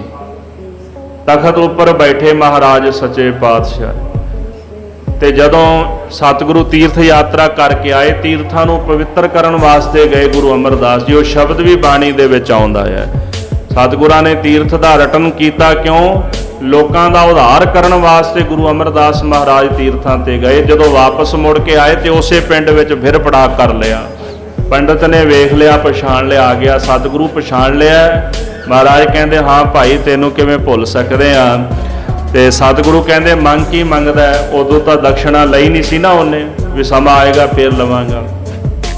ਕਹਿੰਦਾ ਜੀ ਲੋਕ ਤੇ ਪਰਲੋਕ ਦੇ ਸੁੱਖ ਦੇ ਦਿਓ। ਸਤਿਗੁਰੂ ਕਹਿੰਦੇ ਵੀ ਇੱਕ ਮੰਗ ਲੈ ਭਾਈ, ਦੋ ਨਹੀਂ ਮਿਲਣੇ, ਕਿ ਚਾਹੇ ਤਾਂ ਇਸ ਲੋਕ ਦਾ ਤੇ ਚਾਹੇ ਪਰਲੋਕ ਦਾ ਮੰਗ ਲੈ। ਤੇ ਕਹਿੰਦਾ ਮਹਾਰਾਜ ਇਸ ਲੋਕ ਦਾ ਮੰਗ ਲਵਾਂਗਾ, ਇੱਥੇ ਤਾਂ ਮਾਇਆ ਦੇ ਦਿਓਗੇ, ਪਦਾਰਥ ਵੀ ਦੇ ਦਿਓਗੇ। ਨਾਮ ਬਿਨਾ ਸਿੱਖ ਜੰਮਪੁਰ ਜਾਏ, ਜੇ ਨਾਮ ਨਹੀਂ ਹੋਏਗਾ ਤੇ ਸਿੱਖ ਤੁਹਾਡਾ ਜੰਮਪੁਰ ਜਾਏਗਾ ਤੇ ਲੋਕ ਕਹਿਣਗੇ ਵੀ ਗੁਰੂ ਅਮਰਦਾਸ ਮਹਾਰਾਜ ਦਾ ਸਿੱਖ ਨਰਕਾਂ 'ਚ ਜਾ ਰਿਹਾ। ਤੇ ਜੇ ਤੁਸੀਂ ਪਰਲੋਕ ਦਾ ਸੁੱਖ ਦੇ ਦਿਓਗੇ ਤੇ ਇੱਥੇ ਗਰੀਬੀ ਦਾਅਵੇ ਨਾਲ ਸਮਾਂ ਕੱਟਣਾ ਪੈਣਾ। ਤੇ ਲੋਕ ਕਹਿਣਗੇ ਵੀ ਸਿੱਖ ਗੁਰੂ ਕਾ ਬੜਾ ਗਰੀਬ ਹੈ। ਇਸ ਕਰਕੇ ਮੈਨੂੰ ਤਾਂ ਦੋਨੇ ਹੀ ਚਾਹੀਦੇ ਨੇ। ਗੁਰੂ ਅਮਰਦਾਸ ਮਹਾਰਾਜ ਬੜੇ ਪ੍ਰਸੰਨ ਹੋਏ। ਹੁਕਮ ਹੋਇਆ ਕਿ ਅੰਤ ਕਾਲ ਤੱਕ ਵਾਹਿਗੁਰੂ ਵਾਹਿਗੁਰੂ ਜਪਦਾ ਰਹੀਂ, ਤੇਰਾ ਲੋਕ ਤੇ ਪ੍ਰਲੋਕ ਦੋਨੇ ਸੁਹੇਲੇ ਹੋ ਜਾਣਗੇ। ਸੋ ਇਸ ਕਰਕੇ ਚਰਨਾਂ ਦੇ ਵਿੱਚ ਵੀ ਭਾਈ ਇਹ ਪਦਮ ਦਾ ਚਿੰਨ੍ਹ ਹੁੰਦਾ ਤੇ ਹੱਥ ਦੇ ਵਿੱਚ ਇੱਕ ਰੇਖਾ ਪਦਮ ਰੇਖਾ ਹੁੰਦੀ ਹੈ ਮਨੁੱਖ ਦੇ। ਜਿਹਦੇ ਹੱਥ ਦੇ ਵਿੱਚ ਹੋਵੇ ਤੇ ਉਹ ਬਰਕਤ ਵਾਲਾ ਵੱਡੇ ਭਾਗਾਂ ਵਾਲਾ ਮਨੁੱਖ ਹੁੰਦਾ ਹੈ। ਜਿਹੜੇ ਭਾਈ ਹਰੀ ਸਿੰਘ ਸਨ ਉਹਨਾਂ ਦੇ ਹਸਤ ਕਮਲ ਦੇ ਵਿੱਚ ਉਹ ਪਦਮ ਦੀ ਰੇਖਾ ਹੈ ਤੇ ਬੜੀਆਂ ਬਰਕਤਾਂ ਹਨ ਉਹਨਾਂ ਦੇ ਹੱਥਾਂ ਦੇ ਵਿੱਚ। ਤੇ ਸਾਧ ਸੰਗਤ ਜੀ ਕਹਿੰਦੇ ਨੇ ਵੀ ਉਹ ਜਿਹੜਾ ਪਦਮ ਦਾ ਚਿੰਨ੍ਹ ਹੈ ਨਾ ਉਹਨਾਂ ਦੀ ਹੱਥ ਦੀ ਤਲੀ ਵਿੱਚ, ਉਸ ਕਰਕੇ ਲੰਗਰ ਦੇ ਵਿੱਚ ਕਮੀ ਕੋਈ ਨਹੀਂ ਹੁੰਦੀ। ਵੈਸੇ ਤਾਂ ਗੁਰੂ ਘਰ ਦਾ ਲੰਗਰ ਹੁੰਦਾ ਹੀ ਅਤੁੱਟ ਹੈ, ਕਦੇ ਕਮੀ ਆਉਂਦੀ ਨਹੀਂ। ਤੋਟ ਨਾ ਆਵੇ ਵੱਧੋ ਜਾਈ। ਪਰ ਜਿੱਥੇ ਬਾਣੀ ਪੜਨ ਵਾਲੀਆਂ ਬੰਦਗੀ ਵਾਲੀਆਂ ਰੂਹਾਂ ਹੋਣ ਉੱਥੇ ਥੋੜਾ ਕਿਸੇ ਚੀਜ਼ ਦੀ ਕਮੀ ਹੁੰਦੀ ਹੈ। ਜਿਵੇਂ ਸ਼ੇਰੇ ਪੰਜਾਬ ਮਹਾਰਾਜਾ ਰਣਜੀਤ ਸਿੰਘ ਜੀ ਇੱਕ ਦਫਾ ਗਏ ਕਿ ਨਿਹੰਗ ਸਿੰਘ ਹੁੰਦੇ ਸਨ ਨਗਰ ਤੋਂ ਬਾਹਰ, ਤੇ ਉਹਨਾਂ ਦੇ ਦਰਸ਼ਨ ਕਰਨ ਵਾਸਤੇ ਚਲੇ ਗਏ ਮਹਾਰਾਜਾ ਸਾਹਿਬ। ਤੇ ਲੰਗਰ ਦਾ ਸਮਾਂ ਸੀ ਤੇ ਲੰਗਰ ਤਿਆਰ ਕੀਤਾ ਸੀ। ਇੱਕ ਗੜਵਾ ਦਾਲ ਤੇ 5 ਕੁ ਪ੍ਰਸ਼ਾਦੇ ਸਨ। ਹੁਣ ਅੱਜ ਕੱਲ੍ਹ ਕਿੰਤੂ ਪਰੰਤੂ ਕਰਨ ਵਾਲਾ ਤਾਂ ਕਹਿ ਦੇ ਵੀ ਇਹ ਕਿੱਦਾਂ ਹੋ ਸਕਦਾ ਹੈ, ਪਰ ਜਿੱਥੇ ਮਹਾਰਾਜ ਆਪ ਵਰਤਦੇ ਨੇ ਨਾਲੇ ਪੜੀ ਵੀ ਜਾਣਗੇ ਤੋਟ ਨਾ ਆਵੇ ਵੱਧੋ ਜਾਈ, ਫਿਰ ਵੀ ਕਹਿਣਗੇ ਵੀ ਹੋ ਨਹੀਂ ਸਕਦਾ। ਵੀ ਜਾਂ ਤਾਂ ਬਾਣੀ ਤੇ ਭਰੋਸਾ ਨਹੀਂ ਤੇ ਜਾਂ ਫਿਰ ਉਹਨਾਂ ਨੂੰ ਆਪਣੀਆਂ ਗੱਲਾਂ ਤੇ ਭਰੋਸਾ ਕੋਈ ਨਹੀਂ, ਆਪਣੇ ਆਪ ਤੇ ਵੀ ਭਰੋਸਾ ਨਹੀਂ, ਮਨ ਦੇ ਕੱਚੇ ਲੋਕ ਨੇ। ਮਹਾਰਾਜਾ ਰਣਜੀਤ ਸਿੰਘ ਨੂੰ ਕਹਿਣ ਲੱਗੇ ਵੀ ਸ਼ੇਰੇ ਪੰਜਾਬ ਦੀ ਗੁਰੂ ਕਾ ਲੰਗਰ ਤਿਆਰ ਆ, ਵੀ ਲੰਗਰ ਛਕ ਲਓ। ਮਹਾਰਾਜਾ ਰਣਜੀਤ ਸਿੰਘ ਵੇਖ ਕੇ ਹੈਰਾਨ ਹੋ ਗਏ। ਕਹਿਣ ਲੱਗੇ ਮਹਾਰਾਜ ਵੀ ਮੇਰੇ ਨਾਲ ਫੌਜਾਂ ਨੇ, ਮੈਂ ਇਕੱਲਾ ਨਹੀਂ ਆਇਆ। ਵੀ ਤੁਸੀਂ ਇੱਥੇ ਰਹਿੰਦੇ ਹੋ, ਵੀ ਤੁਸੀਂ ਸਵਾਇਆ ਜਾਂ ਲੰਗਰ ਬਣਾਇਆ, ਵੀ ਹੁਣ ਉਹ ਲੰਗਰ ਤੁਹਾਡੇ ਵਾਸਤੇ, ਮੇਰੇ ਕੋਲ ਇੰਨੀਆਂ ਫੌਜਾਂ, ਹੁਣ ਫੌਜਾਂ ਨੂੰ ਲੰਗਰ ਵੀ ਛਕਾਉਣਾ ਪਏਗਾ ਨਾ ਨਾਲ, ਵੀ ਤੁਸੀਂ ਛਕ ਲਓ। ਕਹਿੰਦੇ ਨਹੀਂ, ਫੌਜਾਂ ਨੂੰ ਵੀ ਲੰਗਰ ਛਕਾਉਣੇ ਆ, ਬਿਠਾਓ ਫੌਜਾਂ ਨੂੰ ਪੰਗਤਾਂ ਦੇ ਵਿੱਚ। ਤੇ ਸਿੰਘ ਨੂੰ ਹੁਕਮ ਦਿੱਤਾ ਵੀ ਸਿੰਘਾ ਇਸ ਤਰ੍ਹਾਂ ਕਰ, ਸਰਬਲੋ ਦਾ ਜਿਹੜਾ ਇਹ ਬਰਤਨ ਹੈ ਨਾ ਜਿਹਦੇ ਚ ਦਾਲਾ ਹੈ, ਇਹਦੇ ਤੇ ਬਸਤਰ ਪਾ ਦੇ, ਤੇ ਜਿਹੜੇ ਪ੍ਰਸ਼ਾਦੇ ਨੇ ਪ੍ਰਸ਼ਾਦਿਆਂ ਤੇ ਵੀ ਬਸਤਰ ਪਾ ਦੇ। ਬਸਤਰ ਲਾਉਣਾ ਨਹੀਂ, ਬਸ ਵਰਤਾਈ ਜਾਓ ਇਹਦੇ ਵਿੱਚੋਂ। ਅਰਦਾਸ ਕੀਤੀ ਮਹਾਰਾਜ ਸਤਿਗੁਰੂ ਸਾਹਿਬ ਜੀ ਦੇ ਚਰਨਾਂ ਕਮਲਾਂ ਪਾਸ। ਭੋਗ ਲੱਗਾ। ਉਹ ਇੱਕ ਗੜਵਾ ਦਾਲ ਮਹਾਰਾਜਾ ਰਣਜੀਤ ਸਿੰਘ ਦੀ ਫੌਜ ਵਿੱਚ ਵਰਤਾਇਆ, ਇੱਕ ਗੜਵਾ ਦਾਲ। ਉਹ 5 ਪ੍ਰਸ਼ਾਦੇ ਜਿਹੜੇ ਸਨ ਸਾਰੀ ਫੌਜ ਨੂੰ ਛਕਾਏ, ਸਾਰੀ ਫੌਜ ਨੇ ਲੰਗਰ ਛਕ ਲਿਆ। ਤੇ ਮੁੜ ਕੇ ਆਖਣ ਲੱਗੇ ਮਹਾਰਾਜ ਸਾਹਿਬ ਹੁਣ ਤੁਸੀਂ ਵੀ ਛਕ ਲਓ ਲੰਗਰ। ਫੌਜਾਂ ਨੇ ਛਕ ਲਿਆ ਲੰਗਰ, ਤ੍ਰਿਪਤ ਹੋ ਗਈਆਂ, ਤੁਸੀਂ ਵੀ ਲੰਗਰ ਛਕ ਲਓ। ਤੇ ਜਦੋਂ ਗੜਵੇ ਤੋਂ ਬਸਤਰ ਚੁੱਕਿਆ, ਪ੍ਰਸ਼ਾਦਿਆਂ ਤੋਂ ਬਸਤਰ ਚੁੱਕਿਆ, ਉਨੀ ਦਾਲ ਸੀ ਜਿੰਨੀ ਬਣਾ ਕੇ ਰੱਖੀ ਹੋਈ ਸੀ ਉਹਨਾਂ ਨੇ। 5 ਦੇ 5 ਹੀ ਪ੍ਰਸ਼ਾਦੇ ਪਏ ਸਨ। ਹੁਣ ਕੋਈ ਸ਼ੰਕਾਵਾਦੀ ਕਵੇ ਹੋ ਨਹੀਂ ਸਕਦਾ, ਉਹ ਤੁਸੀਂ ਹੈ ਹੀ ਮਨ ਦੇ ਕੱਚੇ ਤੇ ਹੋ ਹੀ ਨਹੀਂ ਸਕਦਾ। ਤੁਹਾਡਾ ਆਪਣਾ ਹੀ ਮਨ ਕੱਚਾ ਤੇ ਕਸੂਰ ਕਿਸੇ ਦਾ ਥੋੜਾ। ਤਾਈ ਦਾ ਬਾਬਾ ਬੁੱਲੇ ਸ਼ਾਹ ਕਹਿੰਦਾ ਵੀ ਤੇਰੇ ਕੋਲ ਵੇਖਣ ਵਾਲੀ ਆਖੀ ਕੋਈ ਨਹੀਂ ਭਲਿਆ। ਹੁਣ ਇਹ ਚਮੜੇ ਦੀ ਅੱਖ ਦਾ ਕਸੂਰ ਥੋੜਾ, ਤੇਰੇ ਕੋਲ ਆਖੀ ਕੋਈ ਨਹੀਂ। ਜਿਨ੍ਹਾਂ ਕੋਲ ਗੁਰੂ ਨੂੰ ਵੇਖਣ ਦੀ ਅੱਖ ਨਾ ਹੋਵੇ ਤੇ ਉਹ ਜੋ ਮਰਜ਼ੀ ਕਹੀ ਜਾਣ। ਇਸ ਕਰਕੇ ਇਹ ਬਰਕਤਾਂ ਹੁੰਦੀਆਂ ਪਰਮੇਸ਼ਰ ਦੇ ਨਾਮ ਦੀਆਂ। ਅੱਜ ਵੀ ਗੁਰੂ ਹਰਗੋਬਿੰਦ ਸਾਹਿਬ ਮਹਾਰਾਜ ਦਾ ਇੱਕ ਭੜੋਲਾ ਪਿਆ ਹੋਇਆ। ਭੜੋਲਾ ਕਹਿੰਦੇ ਵੀ ਛੋਟਾ ਜਿਹਾ ਢੋਲ ਹੈ ਉਹ ਬਣਾਇਆ ਹੋਇਆ, ਤੇ ਮਹਾਰਾਜ ਦਾ ਹੁਕਮ ਸੀ ਵੀ ਖੋਲਣਾ ਨਹੀਂ ਭਾਈ ਇਹਨੂੰ। ਅੱਜ ਤੱਕ ਉਹਦੇ ਵਿੱਚੋਂ ਕਣਕ ਉਸੇ ਤਰ੍ਹਾਂ ਹੀ ਨਿਕਲਦੀ। ਅੱਜ ਕਿਸੇ ਨਗਰ ਵਿੱਚ ਪਿਆ, ਮੈਨੂੰ ਨਾਮ ਵਿਸਰ ਗਿਆ ਨਗਰ ਦਾ, ਉਹ ਨਗਰ ਵਿੱਚ ਅੱਜ ਵੀ ਸ਼ਸ਼ੋਭਤ ਹੈ। ਇਹ ਸਾਰੀ ਭਾਵਨਾ ਦੀ ਤੇ ਪ੍ਰੇਮ ਦੀ ਖੇਡ ਹੁੰਦੀ ਹੈ। ਇਸ ਕਰਕੇ ਮਹਾਰਾਜ ਜੀ ਕਹਿੰਦੇ ਖਾਬ ਹੈ ਖਰਚਾ ਰਲ ਮਿਲ ਭਾਈ, ਤੋਟ ਨਾ ਆਵੇ ਵੱਧੋ ਜਾਈ। ਜਿੱਥੇ ਬਾਣੀ ਦਾ ਖਜ਼ਾਨਾ ਸਾਹਿਬ ਜੀ ਨੇ ਸਾਨੂੰ ਬਖਸ਼ਿਆ ਵੀ ਰਲ ਮਿਲ ਕੇ ਖਾਵੋ ਖਰਚੋ, ਨਾਮ ਦਾ ਖਜ਼ਾਨਾ ਬਖਸ਼ਿਆ ਰਲ ਮਿਲ ਕੇ ਖਾਵੋ ਖਰਚੋ, ਘਾਟਾ ਨਹੀਂ ਆਵੇਗਾ ਕਿਸੇ ਪ੍ਰਕਾਰ ਦਾ ਇਹਦੇ ਵਿੱਚ, ਇਹ ਵੱਧਦਾ ਹੀ ਜਾਏਗਾ। ਉਥੇ ਜਿਹੜੇ ਬਾਹਰਲੇ ਖਜ਼ਾਨੇ ਮਹਾਰਾਜ ਨੇ ਬਖਸ਼ੇ ਨੇ, ਗੁਰੂ ਕੇ ਲੰਗਰ ਦੇ ਖਜ਼ਾਨੇ ਹੋਣ, ਭਾਵੇਂ ਗੁਰੂ ਘਰ ਦੇ ਮਾਇਆ ਦੇ ਖਜ਼ਾਨੇ ਹੋਣ, ਇਹ ਵੀ ਕਦੇ ਮੁੱਕਿਆ ਨਹੀਂ ਕਰਦੇ। ਹਾਂ, ਜੇ ਮਨ ਕਰਕੇ ਕੱਚੇ ਆ ਫਿਰ ਤਾਂ ਹਰ ਚੀਜ਼ ਦਾ ਅੰਤ ਹੈ। ਜੇ ਮਨ ਕਰਕੇ ਗੁਰੂ ਦਾ ਭਰੋਸਾ ਤੇ ਗੁਰੂ ਦੀ ਸ਼ਰਧਾ, ਗੁਰੂ ਦਾ ਵਿਸ਼ਵਾਸ ਹਿਰਦੇ ਵਿੱਚ ਆ ਖਾਲਸਾ ਜੀ, ਫਿਰ ਸਭ ਕੁਝ ਬੇਅੰਤ ਹੀ ਬੇਅੰਤ ਹੈ। ਹਰੀ ਸਿੰਘ ਇੱਕ ਲਾਂਗਰੀ ਥੋਊ, ਹਾਥ ਪਦਮ ਨੇ ਮੁਕੈ ਰਸੋਊ। ਭਾਈ ਹਰੀ ਸਿੰਘ ਲਾਂਗਰੀ ਹੈ ਗੁਰੂ ਕਾ, ਹੱਥ ਵਿੱਚ ਪਦਮ ਦੀ ਰੇਖ ਹੈ। ਇਹੋ ਜੀ ਬਰਕਤ ਹੈ ਕਿ ਗੁਰੂ ਦਾ ਲੰਗਰ ਕਦੇ ਭਾਈ ਸਮਾਪਤ ਨਹੀਂ ਹੁੰਦਾ, ਮੁੱਕਦਾ ਨਹੀਂ। ਦਾਣੇਦਾਰ ਕਰਿਓ ਜੱਸਾ ਸਿੰਘ ਬਾਲ। ਭਾਈ ਜੱਸਾ ਸਿੰਘ ਬਾਲ ਬੱਚਾ ਸੀ, ਉਦੋਂ ਛੋਟਾ ਸੀਗਾ, ਉਹਨੂੰ ਦਾਣੇਦਾਰ ਬਣਾ ਦਿੱਤਾ। ਦਾਣੇਦਾਰ ਦਾ ਭਾਵ ਵੀ 12,000 ਘੋੜਿਆਂ ਨੂੰ ਹਰ ਰੋਜ਼ ਦਾਣਾ ਵੰਡਣਾ, ਇਹ ਡਿਊਟੀ ਭਾਈ ਜੱਸਾ ਸਿੰਘ ਦੀ ਲਾ ਦਿੱਤੀ ਹੈ। ਆਲੂਵਾਲ ਸਨ। ਆਲੂਵਾਲ ਜਿਹੜਾ ਇਹਨਾਂ ਦੀ ਅੱਲ ਹੈ, ਅਸਲ ਵਿੱਚ ਕਪੂਰਥਲੇ ਭਾਈ ਸਾਧੂ ਸਿੰਘ ਰਹਿੰਦੇ ਸਨ, ਵੱਡੇ ਵਡੇਰੇ ਸਨ ਇਹਨਾਂ ਦੇ। ਤੇ ਭਾਈ ਕਪੂਰ ਸਿੰਘ ਨੇ ਇੱਕ ਪਿੰਡ ਵਸਾਇਆ ਸੀ ਜਿਹਦਾ ਨਾਮ ਸੀਗਾ ਆਲੂ। ਆਲੂ ਪਿੰਡ ਵਸਾਇਆ ਉਹਨਾਂ ਨੇ। ਇਹ ਅੱਜ ਕੱਲ ਲਾਹੌਰ ਦੇ ਲਾਗੇ ਪੈਂਦਾ ਆਲੋ ਪਿੰਡ।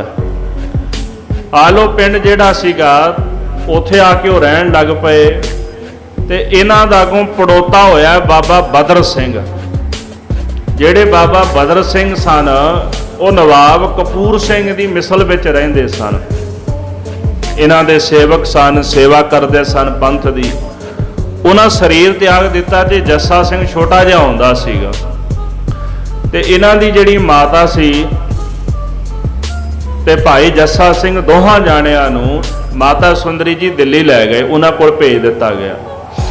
ਤੇ ਮਾਤਾ ਜੀ ਨੇ ਬਾਣੀ ਦਾ ਕੀਰਤਨ ਜੱਸਾ ਸਿੰਘ ਨੂੰ ਸਿਖਾਇਆ, ਉੱਥੇ ਪੁੱਤਰਾਂ ਦੇ ਵਾਂਗੂ ਪਾਲਿਆ। ਤੇ ਉਸ ਤੋਂ ਬਾਅਦ ਫਿਰ ਨਵਾਬ ਕਪੂਰ ਸਿੰਘ ਦੇ ਹਵਾਲੇ ਕਰ ਦਿੱਤਾ ਕਿ ਤੁਸੀਂ ਇਸ ਬੱਚੇ ਨੂੰ ਕੋਲ ਰੱਖੋ। ਸ਼ਾਸਤਰ ਤੇ ਸ਼ਸਤਰ, ਇਹ ਦੋ ਵਿਦਿਆ ਵਿੱਚ ਤੁਸੀਂ ਇਹਨਾਂ ਨੂੰ ਨਿਪੁੰਨ ਕਰਨਾ ਹੈ। ਤੇ ਜਦੋਂ ਦਿੱਲੀ ਰਹਿ ਕੇ ਆਏ ਸਨ ਬਚਪਨ ਵਿੱਚ, ਤੇ ਜਦੋਂ ਦਾਣੇ ਵਰਤਾਉਂਦੇ ਸਨ ਤੇ ਸਿੰਘ ਤੰਗ ਵੀ ਕਰਦੇ ਸਨ, ਇਹਨਾਂ ਨੂੰ ਉਹ ਕਥਾ ਅੱਗੇ ਆਵੇਗੀ ਥੋੜੀ ਜੀ। ਸੋ ਇਸ ਪ੍ਰਕਾਰ ਸਾਧ ਸੰਗਤ ਜੀ, ਭਾਈ ਜੱਸਾ ਸਿੰਘ ਨੂੰ ਦਾਣੇਦਾਰ ਬਣਾ ਦਿੱਤਾ। 12,000 ਘੋੜਿਆਂ ਦਾ ਦਾਣਾ ਹਰ ਰੋਜ਼ ਵੰਡਦੇ ਸਿੰਘਾਂ ਨੂੰ। ਇੱਕ ਥਾਂ ਤੇ ਸਭ ਲੇਹੋ ਪੁਸ਼ਾਕ। ਇਸ ਪ੍ਰਕਾਰ ਜਿਹੜੀਆਂ ਪੁਸ਼ਾਕਾਂ ਆਦਿਕ ਨੇ, ਉਹ ਵੀ ਇੱਕੋ ਥਾਂ ਤੋਂ ਦਿੱਤੀਆਂ ਜਾਂਦੀਆਂ। ਭਾਈ ਦਰਬਾਰਾ ਸਿੰਘ ਖਾਲਸੇ ਨੂੰ ਪੁਸ਼ਾਕਾਂ ਦਿੰਦੇ ਪਹਿਨਣ ਵਾਸਤੇ। ਸਾਰਾ ਕੁਝ ਇੱਕੋ ਥਾਂ ਤੇ ਹੀ ਰੱਖ ਦਿੰਦੇ ਨੇ ਤੇ ਖਾਲਸੇ ਵਿੱਚ ਵਰਤਾ ਦਿੰਦੇ ਹਨ। ਜਿੰਨੀ ਵੀ ਕਮਾਈ ਹੁੰਦੀ ਸੀ, ਭਾਵੇਂ ਗੁਰੂ ਕੀ ਗੋਲਕ ਹੋਵੇ, ਭਾਵੇਂ ਉਗਰਾਹੀ ਮਾਮਲਾ ਟੈਕਸ ਆਵੇ, ਭਾਵੇਂ ਚੜ੍ਹਤ ਆਵੇ, ਉਹ ਸਾਰੀ ਇੱਕੋ ਥਾਂ ਹੀ ਭਾਈ ਦਰਬਾਰਾ ਸਿੰਘ ਦੇ ਕੋਲ ਖਜ਼ਾਨੇ 'ਚ ਰੱਖ ਦਿੰਦੇ ਹਨ। ਕੋਈ ਵੀ ਸਿੰਘ ਮਾਇਆ ਛੁਪਾ ਕੇ ਨਹੀਂ ਰੱਖਦਾ। ਜਿਹਦੇ ਕੋਲ ਜਿੰਨੀ ਕੁ ਹੁੰਦੀ ਉਹ ਲਿਆ ਕੇ ਪੰਥ ਦੇ ਕੋਲ ਖਜ਼ਾਨੇ 'ਚ ਜਮ੍ਹਾਂ ਕਰਾ ਦਿੰਦਾ ਹੈ।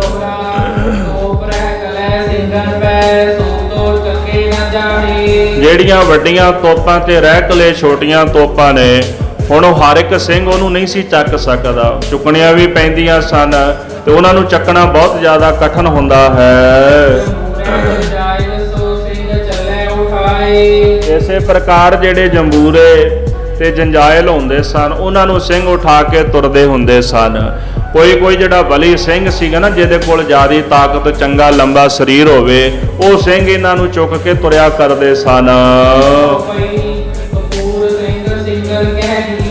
ਤੇ ਬਾਬਾ ਕਪੂਰ ਸਿੰਘ ਜੀ ਨੇ ਇਸ ਪ੍ਰਕਾਰ ਭਾਈ ਸਿੰਘਾਂ ਨੂੰ ਕਹਿ ਦਿੱਤਾ ਹੈ ਵੀ ਜਿਹੜੇ ਜੰਜੈਲ ਚੱਕਦੇ ਨੇ, ਲੰਬੀ ਬੰਦੂਕ ਹੁੰਦੀਆਂ, ਲੰਬੀ ਨਾਲੀ ਵਾਲੀ, ਬੜੀ ਭਾਰੀ ਹੁੰਦੀ ਹੈ, ਵੀ ਜਿਹੜੇ ਸਿੰਘ ਭਾਰੀ ਹਥਿਆਰ ਚੁੱਕਦੇ ਨੇ ਨਾ, ਤੇ ਉਹਨਾਂ ਨੂੰ ਹਰ ਰੋਜ਼ ਇੱਕ ਸ਼ੇਰ ਭਾਈ ਘਿਓ ਜਿਹੜਾ ਹੈ ਉਹ ਦੇਣਾ ਹੈ। ਇਸੇ ਪ੍ਰਕਾਰ ਬਾਬਾ ਗੁਰਬਖਸ਼ ਸਿੰਘ ਜੀ ਹੁੰਦਲ ਝੀਤਾ ਗ੍ਰਾਮ ਦੇ ਰਹਿਣ ਵਾਲੇ ਹਨ।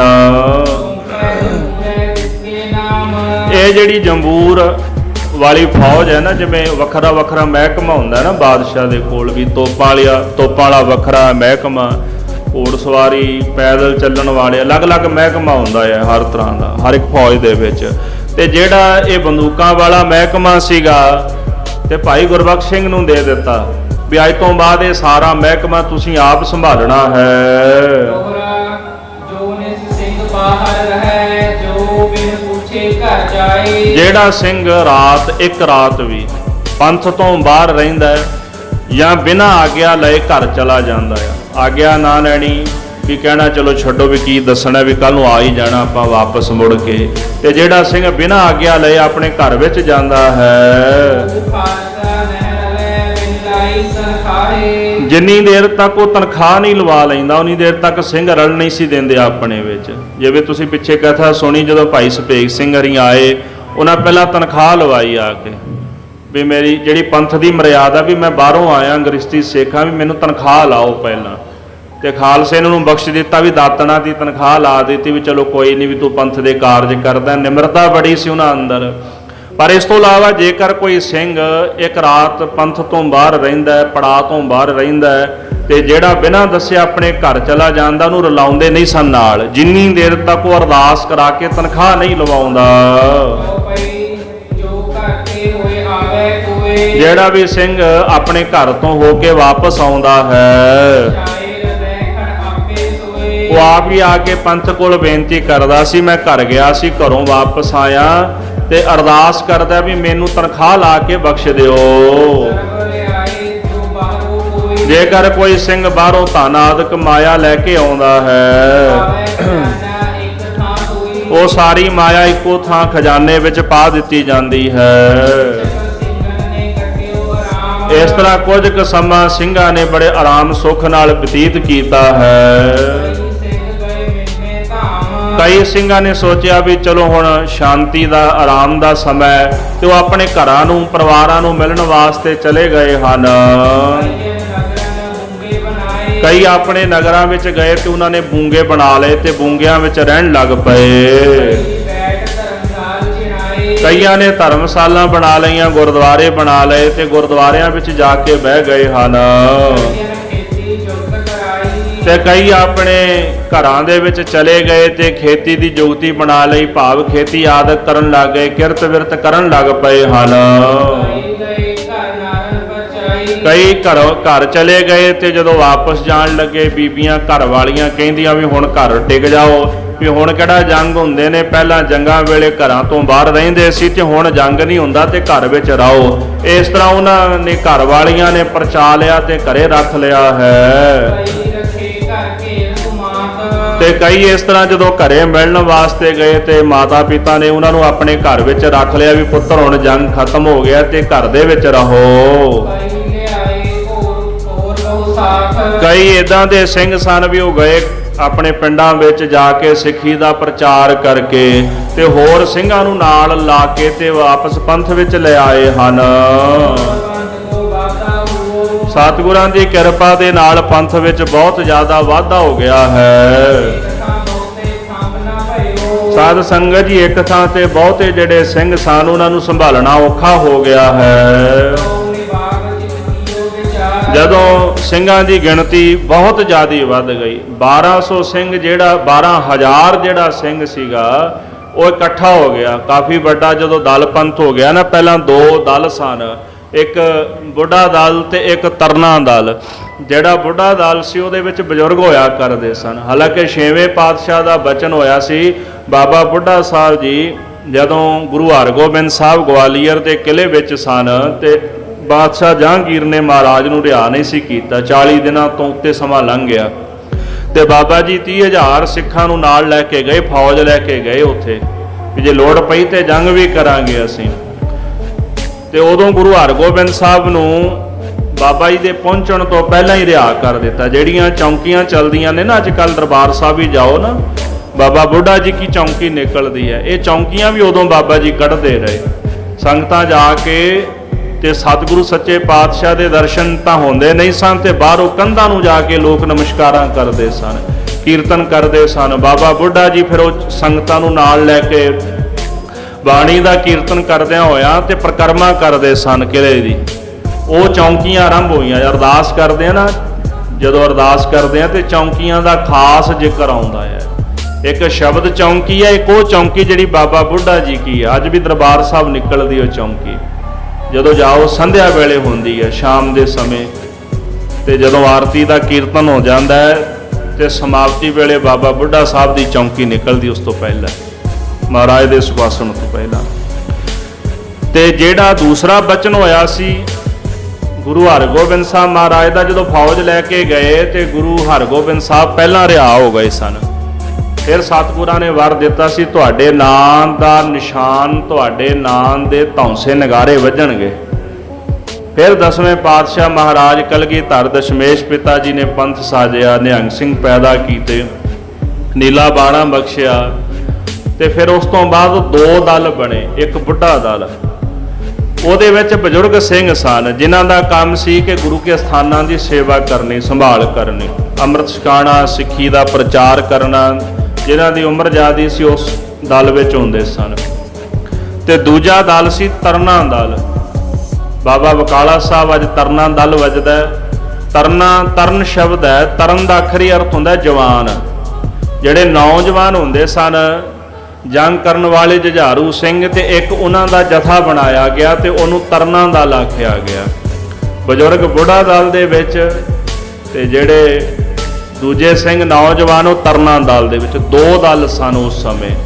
ਤੇ ਜਦੋਂ ਲੋੜ ਪੈਂਦੀ ਸੀ ਤੇ ਬੁੱਢਾ ਦਲ ਵੀ ਜੰਗ ਕਰਦਾ ਹੁੰਦਾ ਸੀ। ਬਜ਼ੁਰਗ ਜਿਹੜੇ ਨੇ ਜਦੋਂ ਵੇਖਿਆ ਵੀ ਕਿਤੇ ਹਮਲਾ ਹੋ ਗਿਆ ਤੇ ਉੱਥੇ ਅੱਗੇ ਵੱਧ ਕੇ ਉਹ ਵੀ ਟਾਕਰਾ ਕਰਦੇ ਸਨ ਦੁਸ਼ਮਣਾਂ ਦਾ, ਤੇ ਤਰਨਾ ਦਲ ਫਿਰ ਮੁੜ ਕੇ ਪਹੁੰਚ ਕੇ ਦੁਸ਼ਮਣਾਂ ਦਾ ਅੱਗੋਂ ਟਾਕਰਾ ਕਰਦਾ ਸੀ। ਹੁਣ ਉਹ ਦੋ ਦਲ ਜਿਹੜੇ ਸਨ ਉਹਨਾਂ ਵਿੱਚ ਦਿਨ ਪ੍ਰਤ ਦਿਨ ਗਿਣਤੀ ਸਿੰਘਾਂ ਦੀ ਵੱਧਦੀ ਗਈ। ਜਿਉਂ-ਜਿਉਂ ਗਿਣਤੀ ਵਧਣ ਲੱਗੀ, ਇੱਕ ਵਿਦਵਾਨ ਨੇ ਲਿਖਿਆ 12,000 ਤੋਂ ਜ਼ਿਆਦਾ ਗਿਣਤੀ ਹੋ ਗਈ ਇੱਕ ਥਾਂ ਤੇ। ਸਾਰੇ ਪੰਥ ਨੂੰ ਥੰਮਣਾ ਜਿਹੜਾ ਸੀ ਬਹੁਤ ਜ਼ਿਆਦਾ ਔਖਾ ਹੋ ਗਿਆ। ਫਿਰ ਨਵਾਬ ਕਪੂਰ ਸਿੰਘ ਜੀ ਉਹਨਾਂ ਨੇ ਚਿੱਤ ਦੇ ਵਿੱਚ ਵਿਚਾਰ ਕੀਤੀ ਹੈ ਵੀ ਕੋਈ ਇਹੋ ਜਿਹੀ ਜੁਗਤ ਬਣਾਈਏ ਵੀ ਜਿਹਦੇ ਨਾਲ ਸਾਰੇ ਪੰਥ ਦੀ ਸੰਭਾਲ ਹੋ ਜਾਵੇ।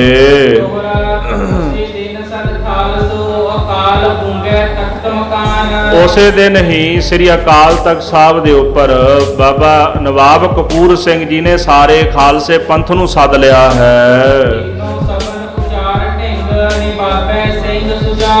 ਨਵਾਬ ਕਪੂਰ ਸਿੰਘ ਸੁਜਾਨ ਨੇ ਸਾਰੇ ਖਾਲਸੇ ਪੰਥ ਨੂੰ ਆਪਣੇ ਹਿਰਦੇ ਦੀ ਗੱਲ ਜਿਹੜੀ ਉਹ ਉਚਾਰ ਕੇ ਦੱਸ ਦਿੱਤੀ ਹੈ।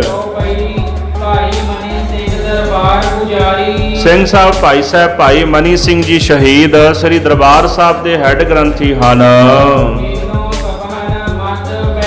ਉਹਨਾਂ ਨੂੰ ਬੜੇ ਪ੍ਰੇਮ ਦੇ ਨਾਲ ਬੇਨਤੀ ਕਰਕੇ, ਬਜ਼ੁਰਗ ਸਨ, ਸਤਿਕਾਰ ਕਰਦੇ ਸਨ, ਤੇ ਭਾਈ ਮਨੀ ਸਿੰਘ ਜੀ ਨੂੰ ਪ੍ਰੇਮ ਦੇ ਨਾਲ ਲਿਆ ਕੇ ਸਭਾ ਦੇ ਵਿੱਚ ਬਿਠਾ ਲਿਆ ਹੈ। ਕਪੂਰ ਸਿੰਘ ਜੀ ਨੇ ਤ੍ਰਿਹਣ ਤੇ ਭੱਲੇ ਗੁਰੂ ਅਮਰਦਾਸ ਮਹਾਰਾਜ ਦੀ ਅੰਸ਼ ਬੰਸ, ਗੁਰੂ ਅੰਗਦ ਦੇਵ ਸਾਹਿਬ ਮਹਾਰਾਜ ਦੀ ਅੰਸ਼ ਬੰਸ, ਉਹਨਾਂ ਸਾਰਿਆਂ ਨੂੰ ਆਪਣੇ ਪਾਸ ਬੁਲਾ ਲਿਆ ਹੈ। ਬਾਬਾ ਵਿਨੋਦ ਸਿੰਘ ਜੀ ਤੇ ਬਾਬਾ ਕਾਹਨ ਸਿੰਘ ਜੀ ਚੱਲ ਕੇ ਆਏ ਹਨ।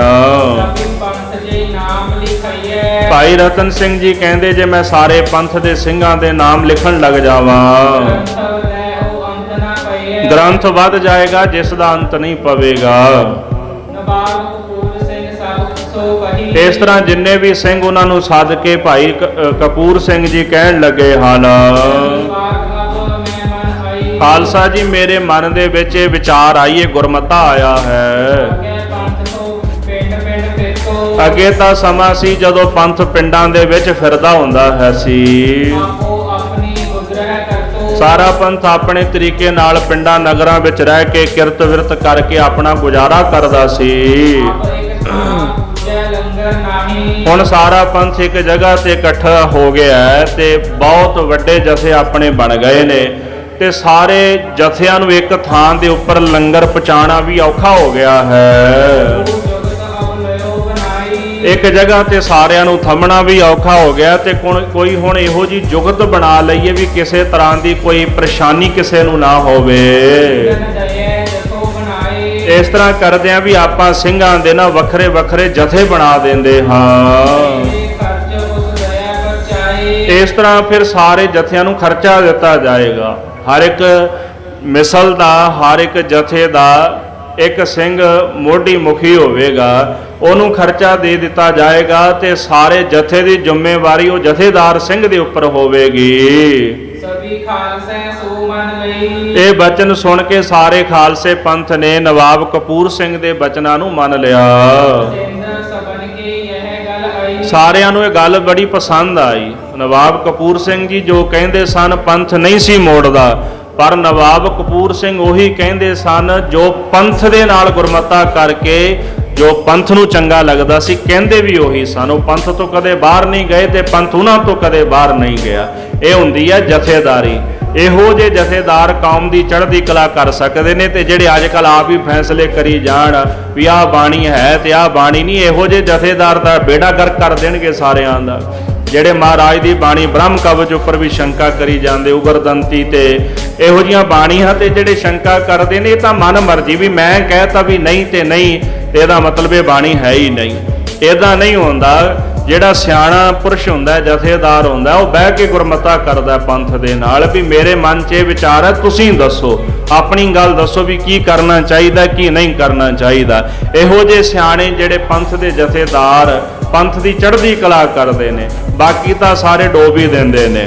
ਇਸ ਪ੍ਰਕਾਰ ਪੰਥ ਦਾ ਜਿਤਨਾ ਵੀ ਮਾੜਾ ਹਾਲ ਹੋਇਆ ਇਹਨਾਂ ਲੋਕਾਂ ਦੀ ਵਜ੍ਹਾ ਕਰਕੇ ਹੋਇਆ, ਇਹੋ ਜਿਹੇ ਜਥੇਦਾਰਾਂ ਦੀ ਵਜ੍ਹਾ ਕਰਕੇ। ਇਸ ਕਰਕੇ ਸਾਧ ਸੰਗਤ ਜੀ, ਨਵਾਬ ਕਪੂਰ ਸਿੰਘ ਜੀ ਜਿਹੜੇ ਸਨ, ਉਹਨਾਂ ਜਦੋਂ ਬਚਨ ਆਖਿਆ ਤੇ ਇਹ ਗੱਲ ਉਹਨਾਂ ਦੀ ਸਾਰੇ ਪੰਥ ਨੂੰ ਬੜੀ ਪਸੰਦ ਆਈ ਹੈ। ਪੰਜ ਡੇਰਨ ਵਿੱਚ ਰਚ ਗਈ, ਪੰਜ ਨਿਸ਼ਾਨ ਬਣਾਏ। ਇਸ ਤਰ੍ਹਾਂ ਪੰਜ ਡੇਰਿਆਂ ਦੀ ਜਿਹੜੀ ਵਿਧੀ ਰਚ ਦਿੱਤੀ ਗਈ ਤੇ ਪੰਜ ਨਿਸ਼ਾਨ ਸਾਹਿਬ ਜਿਹੜੇ ਨੇ ਉਹ ਤਿਆਰ ਕੀਤੇ ਗਏ ਹਨ। ਝੰਡੇ ਤੋਗੜੇ ਸ੍ਰੀ ਅਕਾਲ ਬੁੰਗੇ ਤੇ ਲਿਆਏ। ਸ੍ਰੀ ਅਕਾਲ ਤਖਤ ਸਾਹਿਬ ਤੇ ਲਿਆ ਕੇ ਪੰਜ ਨਿਸ਼ਾਨ ਗੱਡ ਦਿੱਤੇ ਗਏ। ਪੰਜ ਨਿਸ਼ਾਨ, ਪੰਜ ਨਗਾਰੇ ਸ੍ਰੀ ਅਕਾਲ ਤਖਤ ਸਾਹਿਬ ਤੇ ਸੁਸ਼ੋਭਿਤ ਕੀਤੇ ਗਏ ਹਨ। ਤੇ ਉਹਨਾਂ ਲੋਕਾਂ ਨੂੰ ਜਵਾਬ ਹੈ ਜਿਹੜੇ ਕਹਿੰਦੇ ਵੀ ਨਿਹੰਗਾਂ ਦਾ ਇਤਿਹਾਸ ਕੀ ਹੈ, ਕਿ ਦੱਸੋ ਨਿਹੰਗਾਂ ਦਾ ਇਤਿਹਾਸ ਕਿੱਥੇ ਲਿਖਿਆ ਹੋਇਆ। ਨਿਹੰਗਾਂ ਦਾ ਇਤਿਹਾਸ ਤਾਂ ਹਰ ਥਾਂ ਤੇ ਹੈ, ਉਦੋਂ ਹੁੰਦੇ ਹੀ ਨਿਹੰਗ ਸਨ, ਬਾਕੀ ਤਾਂ ਕੋਈ ਹੁੰਦਾ ਹੀ ਨਹੀਂ ਸੀ। ਬਾਕੀ ਸਭ ਇਹਨਾਂ ਤੋਂ ਹੀ ਪੈਦਾ ਹੋਏ। ਮਹਾਰਾਜ ਕਲਗੀਧਰ ਜੀ ਨੇ ਖਾਲਸਾ ਪੰਥ ਸਾਜਿਆ, ਤਿਆਰ ਬਰ ਤਿਆਰ ਫੌਜਾਂ ਸਾਜੀਆਂ, ਨਿਹੰਗ ਸਿੰਘ ਹੀ ਸਾਜੇ ਸਨ। ਉਹਨਾਂ ਨੇ ਜੁਝਾਰੂ ਖਾਲਸਾ ਸਾਜਿਆ ਸੀ। ਬਾਕੀ ਇਸ ਤੋਂ ਪਹਿਲਾਂ ਤਾਂ ਬਥੇਰੀਆਂ ਫੌਜਾਂ ਸਨ ਮਹਾਰਾਜ ਦੇ ਕੋਲ, ਗੁਰਮੁਖੀ ਪਹਿਰਾ ਰੱਖਣ ਵਾਲੇ ਬੜੇ ਸਨ। ਤੇ ਫਿਰ ਖਾਲਸਾ ਪੰਥ ਕਿਉਂ ਸਾਜਿਆ ਗਿਆ? ਜੁਝਾਰੂ ਖਾਲਸਾ ਸਾਜਣਾ ਸੀ ਨਾ ਮਹਾਰਾਜ ਨੇ। ਇਹ ਨਿਹੰਗ ਸਿੰਘਾਂ ਦਾ ਇਤਿਹਾਸ ਹੈ ਵੀ ਜਦੋਂ ਨਵਾਬ ਕਪੂਰ ਸਿੰਘ ਨੇ ਪਹਿਲੇ ਜਥੇ ਨੂੰ ਨਿਸ਼ਾਨ ਫੜਾਇਆ ਗਿਆ ਤੇ ਉਹ ਨਿਹੰਗ ਸਿੰਘਾਂ ਦਾ ਜਥਾ ਸੀ। ਇਸ ਤੋਂ ਪਹਿਲਾਂ ਵੀ ਭੁਜੰਗੀਆਂ ਦਾ ਜ਼ਿਕਰ ਆ ਗਿਆ। ਉਹ ਸਾਰੇ ਭੁਜੰਗੀ ਚਾਹੇ 10ਵੇਂ ਪਾਤਸ਼ਾਹ ਦੇ ਦਰਬਾਰੀ ਸਿੱਖ ਸਨ, ਚਾਹੇ ਬਾਬਾ ਬੰਦਾ ਸਿੰਘ ਬਹਾਦਰ ਨਾਲ ਜੰਗ ਕੀਤਾ, ਚਾਹੇ ਮਨੀ ਸਿੰਘ ਜੀ ਸਨ, ਇਹ ਸਾਰੇ ਨਿਹੰਗ ਸਿੰਘ ਫੌਜਾਂ ਸਨ। ਭਾਵੇਂ ਬਾਬਾ ਤਾਰਾ ਸਿੰਘ ਵਾਂ ਸੀਗਾ, ਇਹ ਸਭ ਨਿਹੰਗ ਸਿੰਘ ਸਨ। ਉਦੋਂ ਹੈ ਹੀ ਨਿਹੰਗ ਸਿੰਘ ਸਨ। ਮਹਾਰਾਜ ਨੇ ਪੰਥ ਹੀ ਇਹੀ ਸਾਜਿਆ ਸੀਗਾ। ਇਸ ਕਰਕੇ ਪ੍ਰਥਮ ਸ਼ਹੀਦਨ ਉਹ ਨਿਹੰਗਨ ਫੜਾਇਓ। ਸਭ ਤੋਂ ਪਹਿਲਾ ਨਿਸ਼ਾਨ ਜਿਹੜਾ ਹੈ, ਜਿਹੜੀ ਮਿਸਲਾਂ ਦੀ ਸ਼ਹੀਦ ਹੈ ਨਾ, ਜਿਹੜੀ ਸ਼ਹੀਦਾਂ ਦੀ ਮਿਸਲ ਹੈ, ਮਾਫ ਕਰਨਾ, ਸ਼ਹੀਦਾਂ ਦੀ ਮਿਸਲ ਨੂੰ ਸਭ ਤੋਂ ਪਹਿਲਾ ਨਿਸ਼ਾਨ ਦਿੱਤਾ ਗਿਆ। ਕਿਹਨਾਂ ਦੀ ਮਿਸਲ ਸੀ? ਨਿਹੰਗ ਸਿੰਘਾਂ ਦੀ। ਕਿਹੜੀ ਮਿਸਲ ਸੀ? ਸ਼ਹੀਦਾਂ ਦੀ। ਕਿਹੜੀ ਮਿਸਲ ਸੀ? ਜਿਹਦੇ ਜਥੇਦਾਰ ਬਾਬਾ ਦੀਪ ਸਿੰਘ ਸਨ। ਉਹਨਾਂ ਨੂੰ ਸਭ ਤੋਂ ਪਹਿਲਾ ਨਿਸ਼ਾਨ ਦਿੱਤਾ ਗਿਆ। ਆਪਾਂ ਕਹਿ ਸਕਦੇ ਹਾਂ ਵੀ ਉਸ ਸਮੇਂ ਜਿਹੜਾ ਨਿਸ਼ਾਨ ਫੜਾਇਆ ਗਿਆ, ਉਦੋਂ ਬਾਬਾ ਦੀਪ ਸਿੰਘ ਜੀ ਨੂੰ ਫੜਾਇਆ ਗਿਆ, ਮੁਖੀ ਸਨ। ਤੇ ਸਾਧ ਸੰਗਤ ਜੀ, ਬਾਬਾ ਦੀਪ ਸਿੰਘ ਜੀ ਨੂੰ ਜਿਹੜਾ ਨਿਸ਼ਾਨ ਦਿੱਤਾ ਸੀ ਉਹ ਅੱਜ ਵੀ ਸੁਸ਼ੋਭਿਤ ਹੈ। ਦਰਸ਼ਨ ਕਰ ਸਕਦੇ ਹੋ। ਬਾਬਾ ਬਕਾਲਾ ਸਾਹਿਬ ਅੱਜ ਵੀ ਪਿਆ ਹੋਇਆ, ਖਾਲਸੇ ਪੰਥ ਨੇ ਉਹ ਪ੍ਰੇਮ ਨਾਲ ਸਜਾ ਕੇ ਰੱਖਿਆ ਹੋਇਆ। ਇਸ ਕਰਕੇ ਪ੍ਰਥਮ ਸ਼ਹੀਦਨ ਔਰ ਨਿਹੰਗਨ ਫੜਾਇਓ। ਸਭ ਤੋਂ ਪਹਿਲਾਂ ਸ਼ਹੀਦਾਂ ਦੀ ਮਿਸਲ ਜਿਹੜੀ ਸੀ, ਜਿਹੜੀ ਪਹਿਲੀ ਮਿਸਲ ਥਾਪੀ ਗਈ, ਨਿਹੰਗ ਸਿੰਘਾਂ ਨੂੰ ਪਹਿਲਾ ਨਿਸ਼ਾਨ ਜਿਹੜਾ ਹੈ ਉਹ ਦਿੱਤਾ ਗਿਆ ਹੈ। ਬਾਬਾ ਦੀਪ ਸਿੰਘ ਜੀ ਉਹਦੇ ਮੁਖੀ ਸਨ ਤੇ ਦੂਸਰੇ ਸਿੰਘ ਬਾਬਾ ਕਰਮ ਸਿੰਘ ਜੀ ਸਨ। ਉਹਨਾਂ ਨੂੰ ਇਹ ਨਿਸ਼ਾਨ ਸਾਹਿਬ ਤੇ ਨਗਾਰਾ ਬਖਸ਼ਿਸ਼ ਕੀਤਾ ਗਿਆ ਹੈ। ਜਿਹੜੇ ਦੂਸਰੇ ਸਿੰਘ ਸਨ ਬਾਬਾ ਕਰਮ ਸਿੰਘ ਤੇ ਬਾਬਾ ਧਰਮ ਸਿੰਘ, ਅੰਮ੍ਰਿਤਸਰ ਸਾਹਿਬ ਦੇ ਰਹਿਣ ਵਾਲੇ ਸਨ। ਜਿਹੜਾ ਦੂਜਾ ਨਿਸ਼ਾਨ, ਦੂਜੀ ਮਿਸਲ ਦਾ ਨਿਸ਼ਾਨ, ਜਥੇ ਦਾ ਨਿਸ਼ਾਨ ਉਹਨਾਂ ਦੋ ਸਿੰਘਾਂ ਨੂੰ ਦਿੱਤਾ ਗਿਆ ਹੈ। ਜਾਤ ਦੇ ਖੱਤਰੀ ਸਨ ਤੇ ਰਹਿੰਦੇ ਸ੍ਰੀ ਅੰਮ੍ਰਿਤਸਰ ਸਾਹਿਬ ਸਨ। ਇਸ ਤਰ੍ਹਾਂ ਇੱਕ ਨਿਸ਼ਾਨ ਇਹਨਾਂ ਸਿੰਘਾਂ ਨੂੰ ਦਿੱਤਾ ਗਿਆ। ਜਿਹੜਾ ਤੀਜਾ ਨਿਸ਼ਾਨ ਸੀਗਾ, ਮਹਾਰਾਜ ਸਤਿਗੁਰੂ ਸੱਚੇ ਪਾਤਸ਼ਾਹ ਗੁਰੂ ਅੰਗਦ ਦੇਵ ਸਾਹਿਬ ਜੀ ਤੇ ਗੁਰੂ ਅਮਰਦਾਸ ਸਾਹਿਬ ਜੀ ਦੀ ਅੰਸ਼ ਬੰਸ ਨੂੰ ਦਿੱਤਾ ਗਿਆ ਹੈ। ਇਸੇ ਪ੍ਰਕਾਰ ਬਾਬਾ ਵਿਨੋਦ ਸਿੰਘ ਜੀ, ਬਾਬਾ ਕਾਹਨ ਸਿੰਘ ਜੀ, ਤੀਜਾ ਨਿਸ਼ਾਨ ਉਹਨਾਂ ਨੂੰ ਦਿੱਤਾ ਗਿਆ ਹੈ। ਚੌਥੋ ਸਿੰਘ ਦਸੋਇਆ ਨਾਮ। ਜਿਹੜਾ ਚੌਥਾ ਨਿਸ਼ਾਨ ਹੈ ਸਿੰਘ ਦਾ ਨਾਮ ਹੈ ਬਾਬਾ ਦਸੌਂਧਾ ਸਿੰਘ।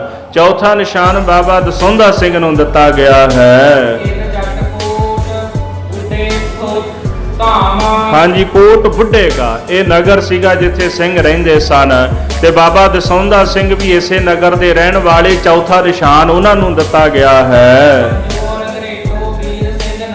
ਤੇ ਜਿਹੜਾ ਪੰਜਵਾਂ ਨਿਸ਼ਾਨ ਸੀਗਾ ਬਾਬਾ ਵੀਰ ਸਿੰਘ ਨੂੰ ਦਿੱਤਾ ਗਿਆ। ਜਿਹੜੇ ਰੰਗਰੇਟੇ ਸਿੰਘ ਸਨ, ਰੰਗਰੇਟੇ ਗੁਰੂ ਕੇ ਬੇਟੇ, ਇਹ ਪੰਜਵਾਂ ਨਿਸ਼ਾਨ, ਪੰਜਵਾਂ ਜਥਾ ਉਹਨਾਂ ਦਾ ਬਣਾਇਆ ਗਿਆ ਤੇ ਬਾਬਾ ਵੀਰ ਸਿੰਘ ਨੂੰ ਨਿਸ਼ਾਨ ਦਿੱਤਾ ਗਿਆ ਹੈ। ਇਸੇ ਪ੍ਰਕਾਰ ਉਸ ਸਮੇਂ 1300 ਘੋੜ ਸਵਾਰ ਜਿਹੜੇ ਸਨ ਉਹ ਸਿੰਘਾਂ ਦੇ ਪਾਸ ਹਨ। 1300 ਘੋੜ ਸਵਾਰ ਬਾਬਾ ਵੀਰ ਸਿੰਘ ਨੂੰ ਦਿੱਤੇ ਗਏ। ਪੰਜਵਾਂ ਨਿਸ਼ਾਨ ਜਥਾ ਉਹਨਾਂ ਨੂੰ ਦਿੱਤਾ ਗਿਆ। ਇਸ ਤਰ੍ਹਾਂ ਜਿਹੜੀ ਜੁਗਤ ਹੈ ਉਹ ਬਣਾਈ ਗਈ। ਪਰ ਤੁਸੀਂ ਆਖੋਗੇ ਮਿਸਲਾਂ ਤਾਂ 12 ਨੇ, ਪਰ ਇਹਦਾ 5 ਮਿਸਲਾਂ ਬਣਾਈਆਂ ਨਾ ਨਵਾਬ ਕਪੂਰ ਸਿੰਘ ਨੇ। 7 ਮਿਸਲਾਂ ਬਾਅਦ ਵਿੱਚ ਬਣੀਆਂ ਸਨ। 5 ਮਿਸਲਾਂ ਪਹਿਲਾਂ ਬਣੀਆਂ ਸਨ ਜਿਹੜੀਆਂ ਨਵਾਬ ਕਪੂਰ ਸਿੰਘ ਨੇ ਬਣਾਈਆਂ। 7 ਮਿਸਲਾਂ ਬਾਅਦ ਵਿੱਚ ਬਣੀਆਂ ਤੇ ਟੋਟਲ 12 ਮਿਸਲਾਂ ਸਨ। ਜਿਉਂ-ਜਿਉਂ ਪੰਥ ਵਿੱਚ ਵਾਧਾ ਹੁੰਦਾ ਗਿਆ ਤੇ ਇਸ ਤਰ੍ਹਾਂ ਫਿਰ 7 ਮਿਸਲਾਂ ਬਾਅਦ ਵਿੱਚ ਬਣਾ ਦਿੱਤੀਆਂ ਗਈਆਂ। ਫੂਲਕਿਆਂ ਦੀ ਵੀ ਮਿਸਲ ਉਹਦੇ ਵਿੱਚੋਂ ਆਉਂਦੀ ਹੈ। ਇਸ ਤਰ੍ਹਾਂ ਤਕਰੀਬਨ 12 ਮਿਸਲਾਂ ਸਨ। ਇਸ ਪ੍ਰਕਾਰ ਸਾਧ ਸੰਗਤ ਇਸ ਜੁਗਤੀ ਦੇ ਨਾਲ ਨਵਾਬ ਕਪੂਰ ਸਿੰਘ ਨੇ 5 ਜਥੇ ਬਣਾ ਦਿੱਤੇ ਹਨ। ਭਾਈ ਰਤਨ ਸਿੰਘ ਜੀ ਕਹਿੰਦੇ ਜੋ ਮੈਂ ਸੁਣਿਆ ਭਾਈ ਉਹ ਮੈਂ ਤੁਹਾਨੂੰ ਸਰਵਣ ਕਰਾ ਦਿੱਤਾ ਹੈ।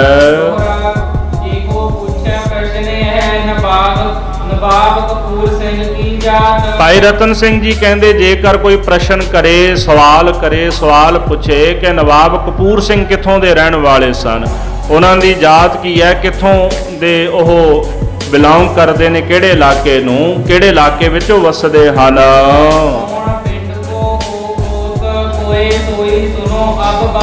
ਉਹਨਾਂ ਦਾ ਪਿੰਡ ਕਿਹੜਾ, ਉਹਨਾਂ ਦੀ ਗੋਤ ਕਿਹੜੀ ਹੈ। ਪ੍ਰੇਮ ਨਾਲ ਭਾਈ ਹੁਣ ਉਹ ਵੀ ਤੁਸੀਂ ਕਥਾ ਸੁਣੋ। ਕੱਲ ਦੇ ਦੀਵਾਨਾਂ ਵਿੱਚ ਆਪਾਂ ਸਰਵਣ ਕਰਾਂਗੇ ਨਵਾਬ ਕਪੂਰ ਸਿੰਘ ਦਾ ਪਿੰਡ ਕਿਹੜਾ ਸੀ, ਕਿੱਥੋਂ ਦੇ ਉਹ ਰਹਿਣ ਵਾਲੇ ਸਨ। ਇਸ ਤੋਂ ਬਾਅਦ ਸਰਦਾਰ ਜੱਸਾ ਸਿੰਘ ਆਹਲੂਵਾਲੀਆ, ਜਿਵੇਂ ਖਾਲਸੇ ਨੇ ਉਹਨਾਂ ਨੂੰ ਬਖਸ਼ਿਸ਼ਾਂ ਦਿੱਤੀਆਂ, ਉਹਨਾਂ ਦੀ ਥੋੜੀ ਜੀ ਕਥਾ ਹੈ। ਇਸ ਤੋਂ ਬਾਅਦ ਫਿਰ ਨਾਲ ਨਵਾਬ ਕਪੂਰ ਸਿੰਘ ਦੀ ਹੋਰ ਵੀ ਕਥਾ ਜਿਹੜੀ ਆਪਾਂ ਸਰਵਣ ਕਰਾਂਗੇ। ਕਾਫੀ ਲੰਮਾ ਸਮਾਂ ਪੰਥ ਦੀ ਉਹਨਾਂ ਸੇਵਾ ਕੀਤੀ ਹੈ। ਸੋ ਸਮੇਂ ਦੀ ਸਮਾਪਤੀ, ਭੁੱਲਾਂ ਚੁੱਕਾਂ ਦੀ ਖਿਮਾ। ਮਹਾਰਾਜ ਗੁਰੂ ਹਰਗੋਬਿੰਦ ਸਾਹਿਬ ਦੇ ਪਾਵਨ ਪਵਿੱਤਰ ਇਤਿਹਾਸਕ ਦਿਹਾੜੇ ਮੇਰੀ ਪ੍ਰੀ ਦਿਵਸ ਦੀਆਂ ਸਰਬੱਤ ਸੰਗਤਾਂ ਨੂੰ ਲੱਖ ਲੱਖ ਵਧਾਈਆਂ ਹੋਣ।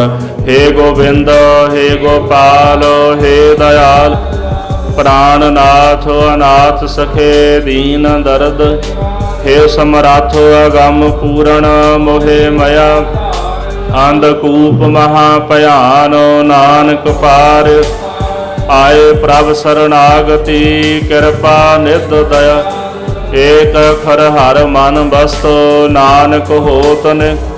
ਵਾਹਿਗੁਰੂ ਨਾਮ ਜਹਾਜ ਹੈ ਚੜੇ ਸੋ ਉਤਰੇ, ਜੋ ਸ਼ਰਧਾ ਕਰ ਸੇਵੰਦੇ ਗੁਰ ਪਾਰਿ ਉਤਾਰਨ, ਜੋ ਸ਼ਰਧਾ ਕਰ ਸੇਵੰਦੇ ਗੁਰ ਪਾਰਿ ਉਤਾਰਨ। ਵਾਹਿਗੁਰੂ ਜੀ ਕਾ ਖਾਲਸਾ, ਵਾਹਿਗੁਰੂ ਜੀ ਕੀ ਫਤਿਹ।